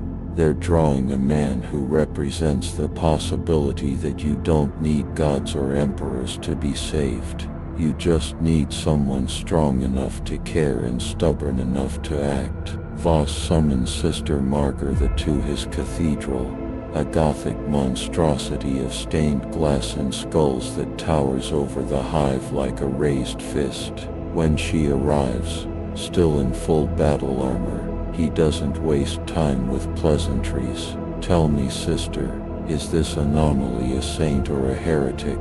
The people are beginning to pray to him, not as a god, but as a protector. They light candles bearing his image. They invoke his name when facing danger. This is heresy by any traditional measure. yet the custodians forbid us from acting. I need your assessment." Sister Margaretha considers her words carefully. She's standing in the heart of imperial religious authority, speaking to a man who could order her executed with a gesture. But she's also standing in her own truth, shaped by days of watching Saitama through her scope, watching him choose mercy when the Imperium chose efficiency, choose kindness when doctrine demanded cruelty. He is neither saint nor heretic, Your Eminence. He is something we have no words for because the Imperium has spent 10,000 years making sure such things cannot exist. He does not seek worship. He does not claim divine mandate. He simply refuses to let people suffer when he can prevent it. If that is heresy, then perhaps we have been defining heresy incorrectly. The silence that follows her statement is absolute. Voss stares at her with eyes that have burned countless heretics, assessed countless souls and found them wanting. Then to her surprise he laughs, not a joyful laugh, but the bitter sound of a man confronting an uncomfortable truth. "You speak dangerously, sister, but you speak accurately. The Imperium has no category for selfless power. All our legends involve sacrifice, martyrdom, suffering as payment for salvation. But this one saves without demanding payment. It breaks our entire theological framework, and the people love him for it." Voss walks to a window overlooking the hive, his ornate robes trailing behind him like blood. "Do you know what frightens me most, sister? Not that he might be a threat to the Emperor's dominion, but that he might be the answer to 10,000 years of prayer, and we won't recognize him because he doesn't fit our prophecies. What if the Emperor, in his infinite wisdom, sent us exactly what we needed, but we're too institutionally blind to see it? What if mercy was always supposed to be stronger than cruelty, and we simply forgot because forgetting was easier than changing?" He turns back to face her, and she sees something she never expected in a cardinal's eyes: doubt. Not the destructive doubt that leads to chaos, but the constructive doubt that questions whether the path you're on is actually leading where you meant to go. Watch him, Sister Margaretha, not to judge him, but to learn from him. If the Imperium cannot adapt to accommodate genuine compassion, then perhaps the Imperium deserves to fall. Report back to me weekly. I want to know if this anomaly is our salvation, or our damnation, or if perhaps there's no difference between the two. Meanwhile, Saitama has no idea he's become a symbol.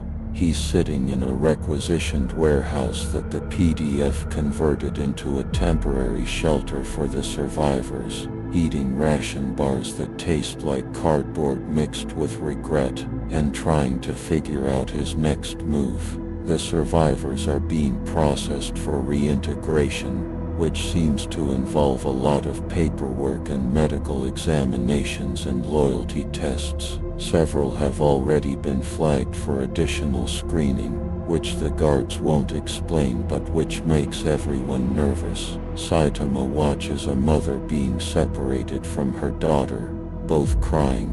Guards explaining that the child needs education adjustment before she can be released. Something about potential corruption exposure. He stands up, walks over and asks simply, "Where are you taking her?" The guard, a young man who probably joined the PDF for steady meals rather than any loyalty to the Imperium, looks nervous. "Standard protocol, sir. All minors from quarantine zones require re-education to ensure no chaos taint. She'll be returned to her mother in 6 to 8 months if she passes purity tests." Saitama processes this information with the same expression he'd use if someone told him they needed to torture puppies for quality assurance. "No," he says simply, "she stays with her mother. The guard shifts uncomfortably. Sir, I have orders. The Ministorum requires. Saitama interrupts by gently but firmly taking the girl's hand and walking her back to her mother. The guards raise their weapons, hesitate, remember what happened to the last people who shot at him, and lower their weapons. The mother clutches her daughter and stares at Saitama like he just performed a miracle. In a sense he did. He said no to the Imperium and made it stick through nothing but physical presence and willingness to protect. Other survivors notice. Other families being separated see what happened and rush to group together, forming clusters around Saitama like he's a shelter in a storm. The guards look at each other, vox for instructions, receive conflicting orders, and eventually just stand there watching as their entire operation falls apart because one man decided that bureaucratic cruelty was stupid and needed to stop. Colonel Kroos arrives within minutes, surveys the situation, and makes a command decision that will probably get him court-martialed. New orders, he announces to his guards. Families stay together. No separations without verified chaos taint confirmed by sanctioned psyker, not just policy assumption. Anyone who objects can explain their reasoning to the custodians. He says the last part while looking directly at Saitama, and there's understanding in that look. Cross isn't doing this because he fears Saitama. He's doing it because Saitama made him remember why he became a soldier in the first place, to protect people, not enforce meaningless rules. That evening, Saitama sits on the warehouse roof looking at the stars. They're wrong stars, unfamiliar constellations, and it hits him fully for the first time that he might never go home. He might never see his apartment again. Never find that grocery sale, never watch his favorite TV shows or read manga on his couch. Everything familiar is gone, replaced by this nightmare civilization where basic human decency is considered radical action. He feels something he hasn't felt in years. Loneliness, not the superficial loneliness of lacking companions, but the deep existential loneliness of being fundamentally alone and understanding that things don't have to be this way. Everyone here has been conditioned to accept horror as normal, to see suffering as necessary, to treat cruelty as inevitable. They can't imagine alternatives because imagining alternatives is heresy. He's trying to teach algebra to people who don't believe in numbers. Sister Margot approaches from behind, her powered armor making almost no sound despite its weight. She's gotten better at moving quietly, though she knows he probably detected her anyway. She sits beside him, an armored warrior and a bald man in a yellow suit, watching stars that mean different things to each of them. Do you miss your home? She asks quietly. Saitama nods. Yeah, it wasn't perfect, but people there, they could imagine better, could hope for better, could work toward better. Here, everyone just accepts that everything is terrible and will stay terrible forever. It's depressing. Sister Margot removes her helmet, a gesture of trust and vulnerability she would never normally make. Her face is young, mid-20s perhaps, with the augmented features of someone raised from childhood for war. We call it the grimdark for a reason. There is only war. There is only suffering. That's the galaxy's fundamental truth. Or at least that's what we're taught from birth. Saitama looks at her directly. But you don't believe that anymore, do you? She meets his gaze and finds she can't lie to him, can't hide behind doctrine, or faith, or duty. No, she admits, I watched you for days, watched you choose compassion when it would have been easier to walk away. Watched you risk yourself for people who will never repay you, never even remember your name correctly.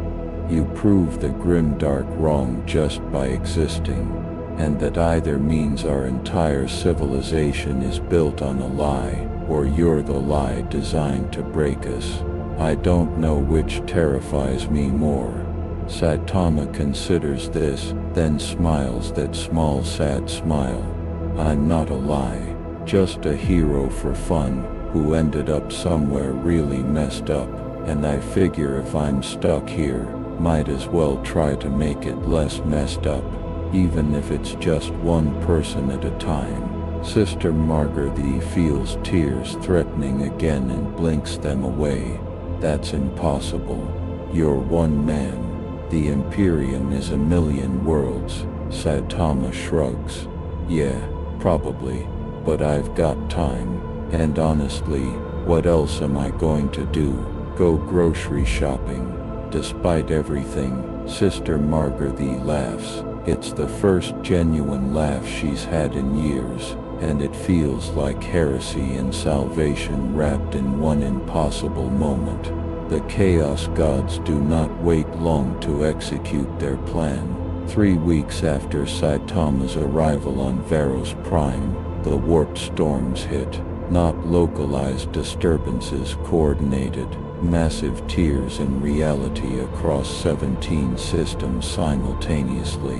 Daemon armies pour through the breaches like poison through opened veins, each incursion carefully calculated to maximize suffering and minimize Saitama's ability to respond. He can move fast, can punch hard, can save thousands, but he cannot be in 17 places at once. The Imperium's response is what it always is: brutal triage. Worlds with strategic value receive reinforcements. Worlds with manufactorums producing munitions get guard regiments. Agri-worlds feeding nearby hive clusters get whatever's left. Everyone else is marked perdita and abandoned to their fate. 17 billion souls written off with the stroke of an administratum quill. Saitama learns about this from a terrified astropathic message that reaches Varos Prime's command center,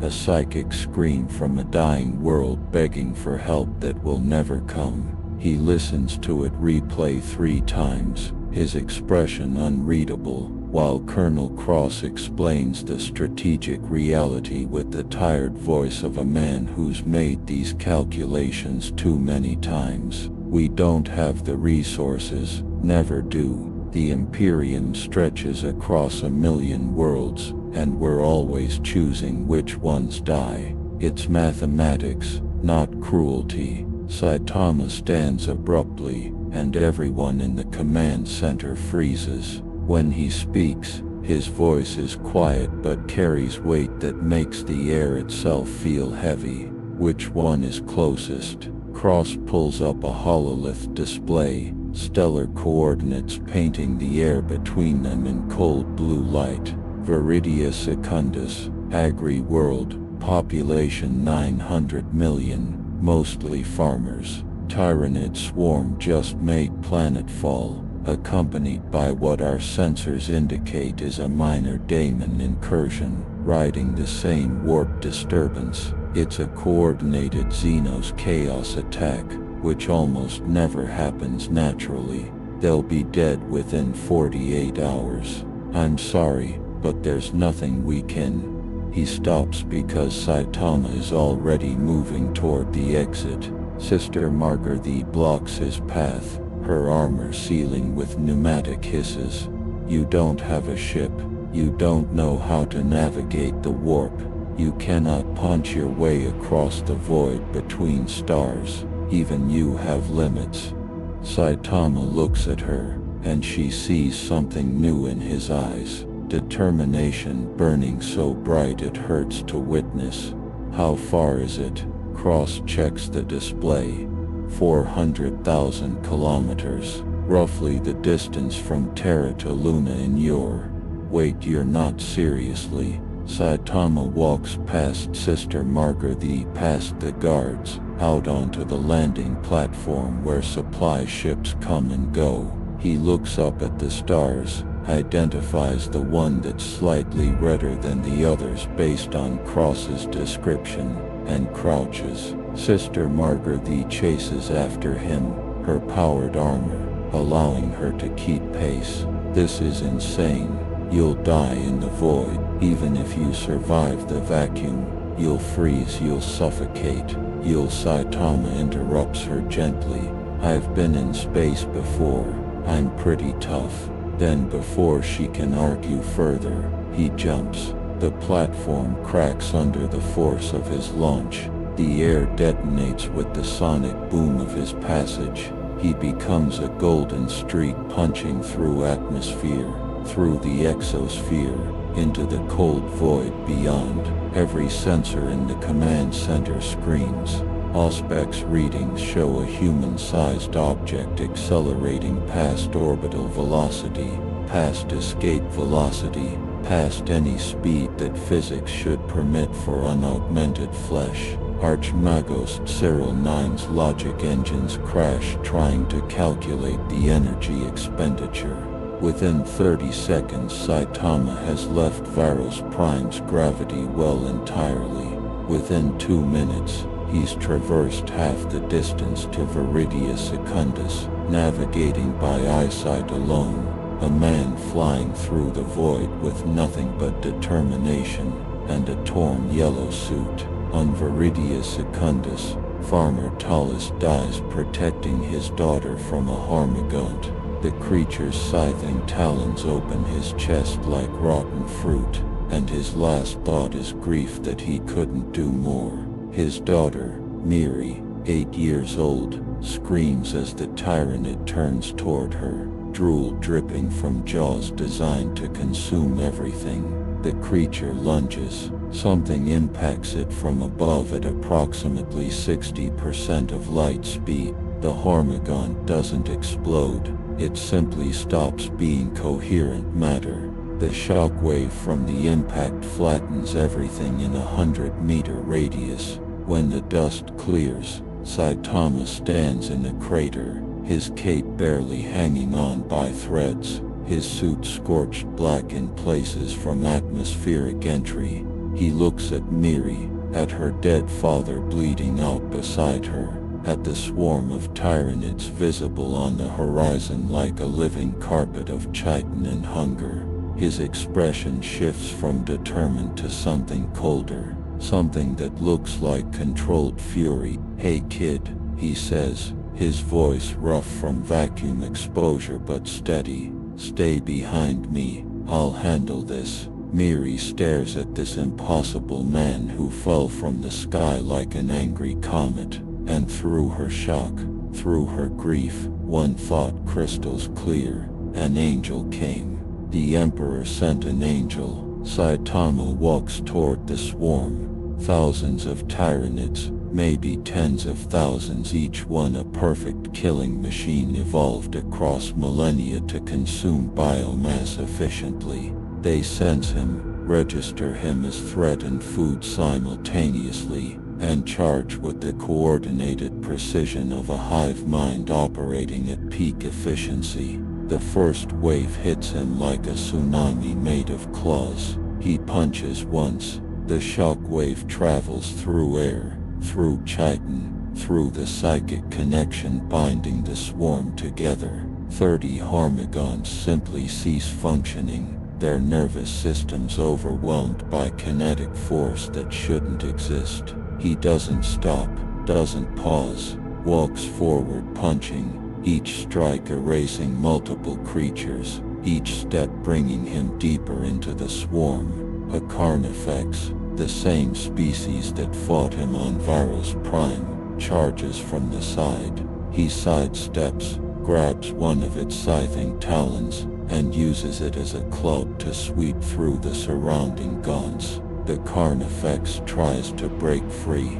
He holds it effortlessly with one hand, and continues fighting with the other, treating a 6-ton bioweapon as a convenient tool. Above in orbit, The hive ship feels the disturbance, feels its drones dying faster than they can be replaced. The hive mind has consumed 1,000 worlds, has faced space marine chapters and Imperial Guard armies and overcome them through sheer biomass advantage. But it has never faced something like this, never encountered a single organism that outputs more destructive force than an entire armored division. The demons noticed too. They manifested on the other side of the planet, drawn by the warp storm that the Chaos Gods orchestrated specifically for this moment.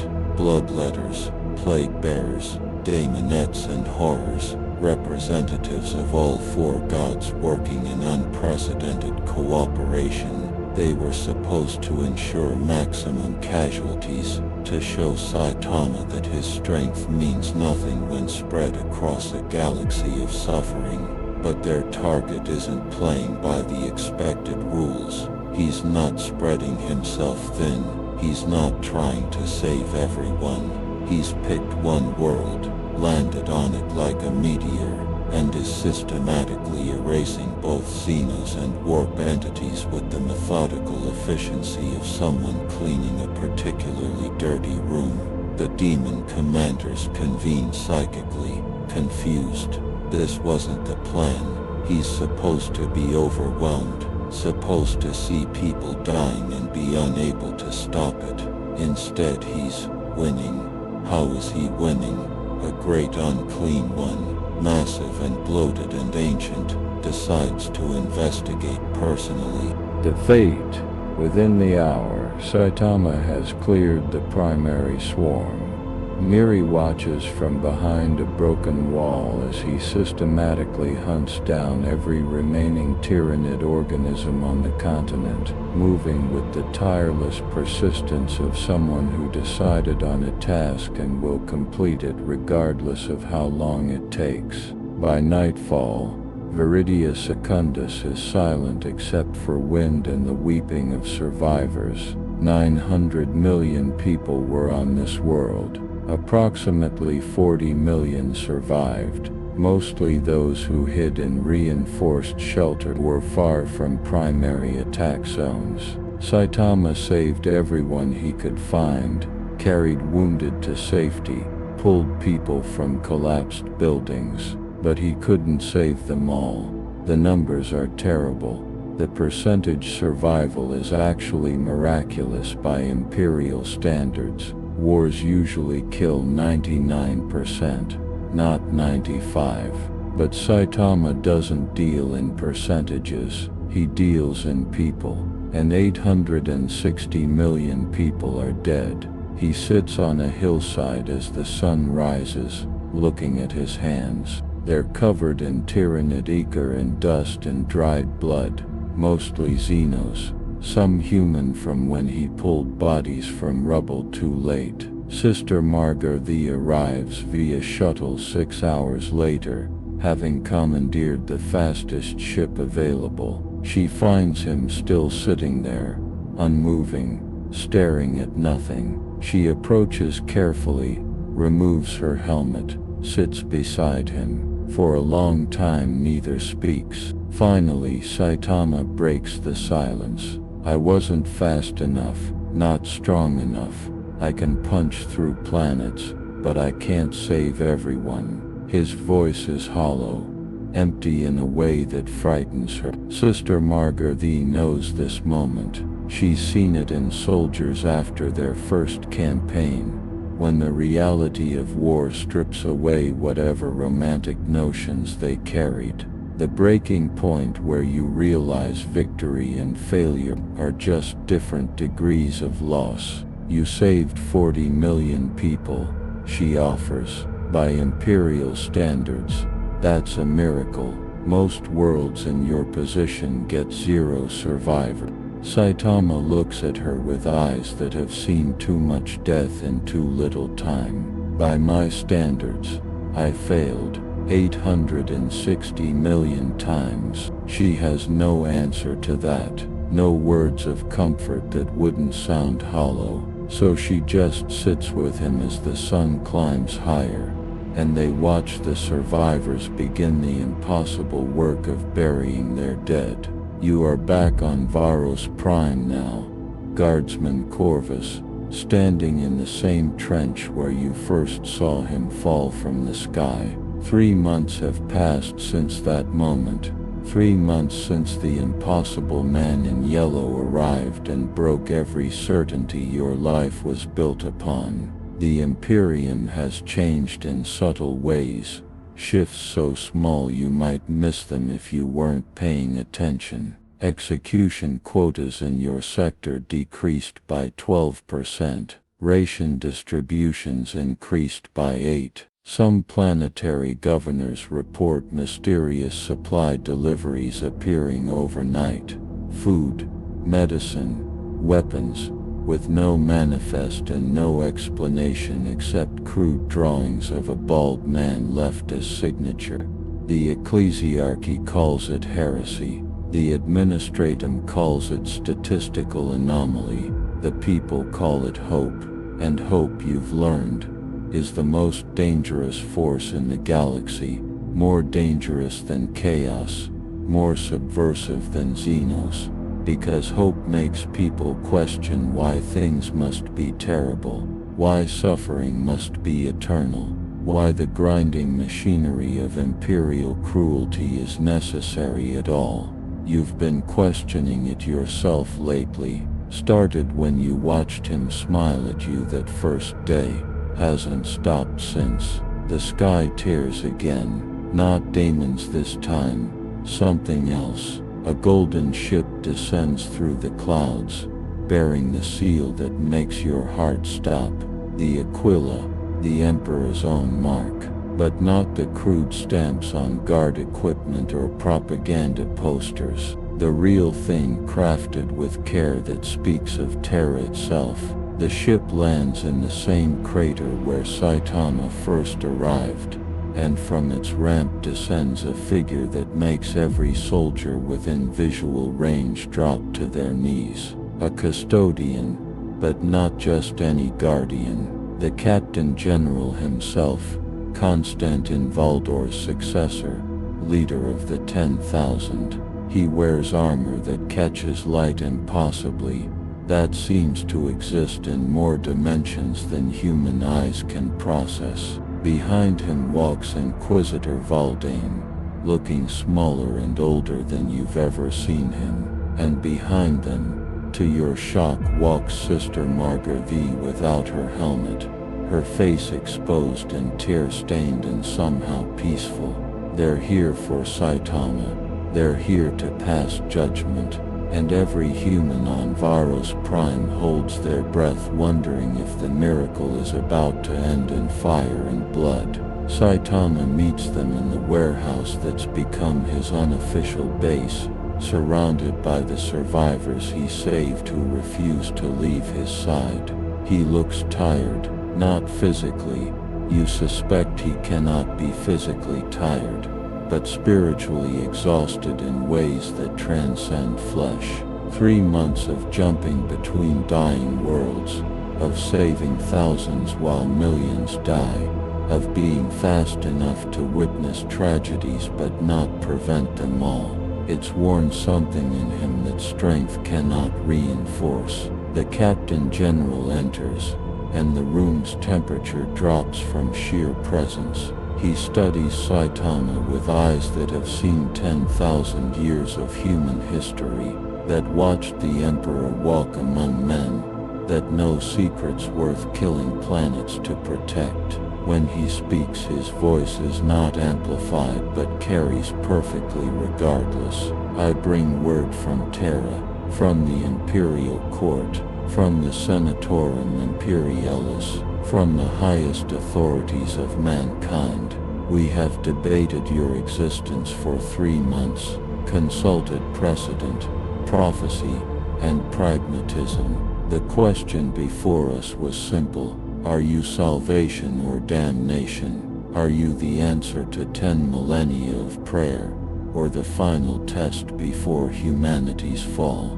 He pauses, and you swear the entire planet stops breathing. We have decided that we do not know, and that terrifies us more than any answer could. The Captain General continues, and there's something in his tone you never expected to hear from one of the Emperor's chosen. Uncertainty.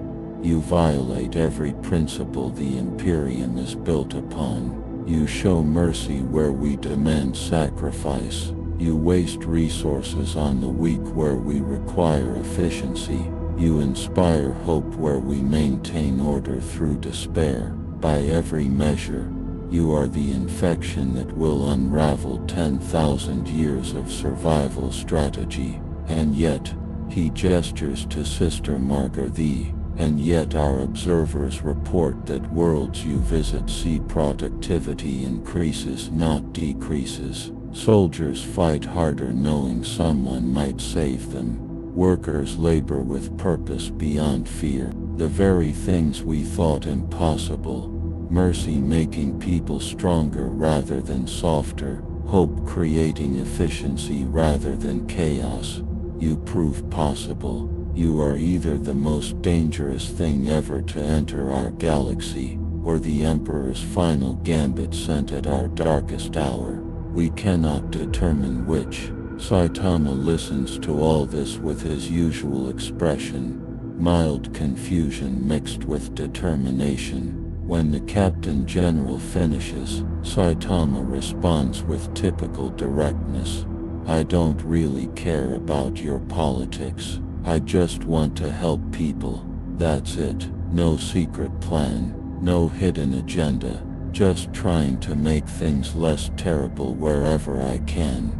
The simplicity of the statement hits like a thunderbolt. No manipulation, no strategic calculation.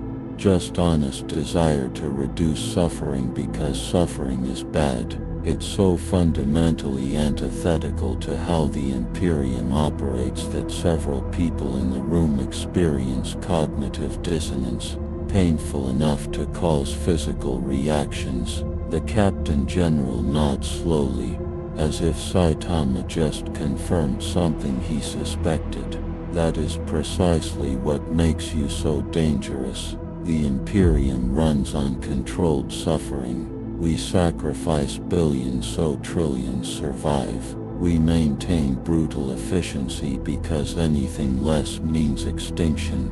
But you suggest through your actions that perhaps we don't have to, that perhaps strength can be gentle, that perhaps we chose this path out of fear rather than necessity. He draws his guardian spear, and the entire room tenses. Saitama doesn't move, doesn't even look particularly worried, just watches with that patient curiosity he applies to everything. The Captain General holds the spear not in combat stance but ceremonially, horizontally, offering rather than threatening. The Emperor, in his wisdom, spoke to me through the Astronomicon, a whisper so faint I almost missed it.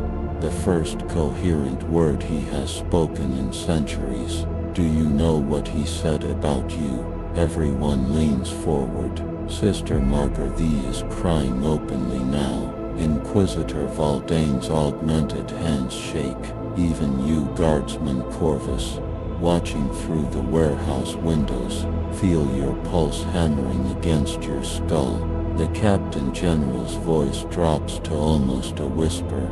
He said finally, one word, finally, as if he's been waiting 10,000 years for someone like you to arrive, as if you are not a test but an answer to a question he asked when he first sat upon the golden throne. What if mercy was not weakness? What if hope was not heresy? What if humanity could be saved without being destroyed in the saving? The Captain General lowers the spear, kneels, and every person in the room experiences shock so profound it borders on religious experience. A custodian does not kneel, has not knelt since the Emperor's own internment, but here, now, The Captain General of the Adeptus Custodes takes a knee before a bald man in a torn yellow suit. We cannot command you, cannot control you, can barely understand you, but we ask, as humanity's desperate guardians, as the last defenders of a failing dream, will you help us, not to conquer, not to rule, but to save what can be saved while we figure out how to be worth saving. Saitama looks at the kneeling demigod, at Sister Marguerite's tears, at the warehouse full of survivors watching with desperate hope. He thinks about his apartment back home, about the grocery store sales he'll never see, about the simple life of a hero for fun that seems impossibly distant now. He thinks about 3 months of jumping between burning worlds, of saving thousands while millions die, of the crushing mathematics that say one man cannot save a galaxy no matter how strong. The Chaos Gods watch from the warp, expecting his refusal, expecting him to leave or break, or finally succumb to the despair they've so carefully cultivated. They've shown him the scale, shown him the futility, shown him that in a galaxy of 1,000,000 burning worlds, even unstoppable strength is insufficient. He should quit, should recognize the impossibility and walk away. That's what they've planned for. Saitama scratches his head, sighs that long-suffering sigh of someone accepting an inconvenient responsibility, and says the words that will echo through Imperial history for 10,000 years. Yeah, okay, I guess I can stick around and help. Someone's gotta, right? The simplicity of his acceptance breaks something in the room, or fixes something, or maybe both simultaneously. Sister Margarita falls to her knees weeping with relief. The survivors erupt in cheers. Inquisitor Valdane's century-old cynicism cracks, and behind his augmented mask, he smiles. The Captain General rises, extends his hand, and Saitama shakes it, a simple gesture between two warriors that represents a compact between impossibility and necessity. Outside the warehouse you feel it too, Guardsman Corvus. Feel the shift in the air, the way hope crystallizes into something tangible. The Imperium hasn't changed yet. Not really, but the possibility of change has entered a system designed to remain static forever, and possibility is the seed that grows into revolution. In the warp, the Chaos Gods scream with rage. Their plan failed not because Saitama proved stronger than they calculated. They knew his strength, but because they miscalculated his nature. He doesn't operate on the principle of winning or losing. He operates on the principle of trying. And trying, it turns out, is far more dangerous than succeeding. Because trying can be repeated infinitely. The months that follow become legend.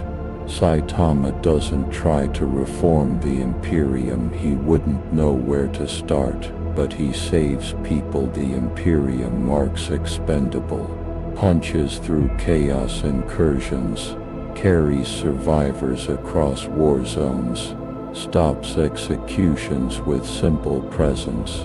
Somehow impossibly is in 17 places when reports say he should only be in 1. The Mechanicus theorizes he's moving faster than information, arriving at disasters before news of those disasters propagates.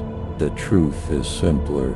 He just doesn't stop, doesn't sleep much, doesn't rest, just keeps moving because people need help and he can provide it.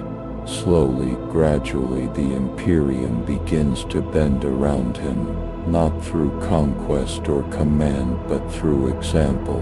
Soldiers who meet him start questioning orders to execute civilians. Governors who see him work start redirecting resources to mercy instead of maintenance. It's inefficient by traditional measures, but somehow paradoxically worlds that experience his influence become stronger, not weaker. Orders is as if 10,000 years of imperial doctrine might have been wrong about the relationship between cruelty and survival, as if people fight harder for something worth living for than for mere survival. The idea spreads like virus, like hope, like the most dangerous heresy ever whispered in the grimdark. The idea that things could be better. You stand in your trench still, Guardsman Corvus, but you're not the same man who witnessed a golden streak fall from the sky. None of you are. The war continues. This is still Warhammer 40,000, still a galaxy where there is only war, but now the war has a different flavor. Now when you fight, it's not just to delay inevitable death. It's to protect the possibility that someone might save you if you fall. It's to buy time for the bald man in yellow to arrive and do the impossible. Not everyone survives. Most still don't. The math is still terrible, the losses still catastrophic, the grimdark still dark. But scattered through that darkness like stars in an endless night are moments of impossible mercy. Are people saved who should have died? Are choices made for compassion instead of efficiency? And those moments, rare as they are, matter. They matter because they prove the darkness is not absolute, because they demonstrate that even in the worst universe ever imagined, someone can still choose to be kind. That is Saitama's gift to Warhammer 40,000. Not victory, not salvation, not even hope in the traditional sense, but proof that one person standing against impossible odds, refusing to accept that suffering is inevitable, that one person can make a difference, even if the difference is small, even if the galaxy barely notices, even if it changes nothing in the grand cosmic scale. Years will pass, decades, centuries perhaps, if he truly is what the custodians suspect, something beyond mortal time. The Imperium will continue its grinding machinery of survival. The Chaos Gods will continue their eternal games. The Xenas will continue their invasions. But there will be stories whispered in trenches, told in underhives, painted on walls by people who have no other way to express gratitude. Stories of the bald saint, the yellow prophet, the man who cannot fall, the one who arrives when all hope is lost, who punches through impossible odds, who looks at condemned people and says no. The stories will be embellished, mythologized, transformed into legend. Some will be true, most will be exaggeration. All will carry the same core message. In the grimdark, someone cares, someone is trying. And that simple, stupid, unbearably optimistic fact that someone is trying might be the most revolutionary force ever introduced to this nightmare galaxy. You realize standing in your trench that you're crying. Guardsmen don't cry. You learned that in training. But you're crying anyway because 3 months ago you watched a man smile at you like your life mattered, and that smile changed everything. Changed what you thought possible. Changed what you dared to hope for. Changed who you could choose to be. In the grim darkness of the far future there is only war. But now, impossibly, absurdly, against all reason and doctrine and 10,000 years of evidence, now there is also a hero for fun. And that might be enough. Not to save everyone, but to save someone. And in a galaxy measured in trillions of souls, saving someone, anyone, one person at a time with stubborn persistence and absolute refusal to quit. Maybe that's how you eventually save everyone. One punch at a time. One world at a time. One impossible act of kindness in an unkind universe, repeated until the universe itself has no choice but to bend. Saitama doesn't know if it will work, doesn't have a grand plan, just knows he's going to keep trying, because what else is there to do? And in the end, in this universe of endless night, trying might be the only thing that matters. The only light that cannot be extinguished. The only force that chaos cannot corrupt, that the Imperium cannot command, that death itself cannot stop. The force of one person deciding that suffering is bad and something should be done about it. Even if that something seems impossible. Especially if it seems impossible. Because impossible just means no one succeeded yet, and Saitama has always been good at being the first.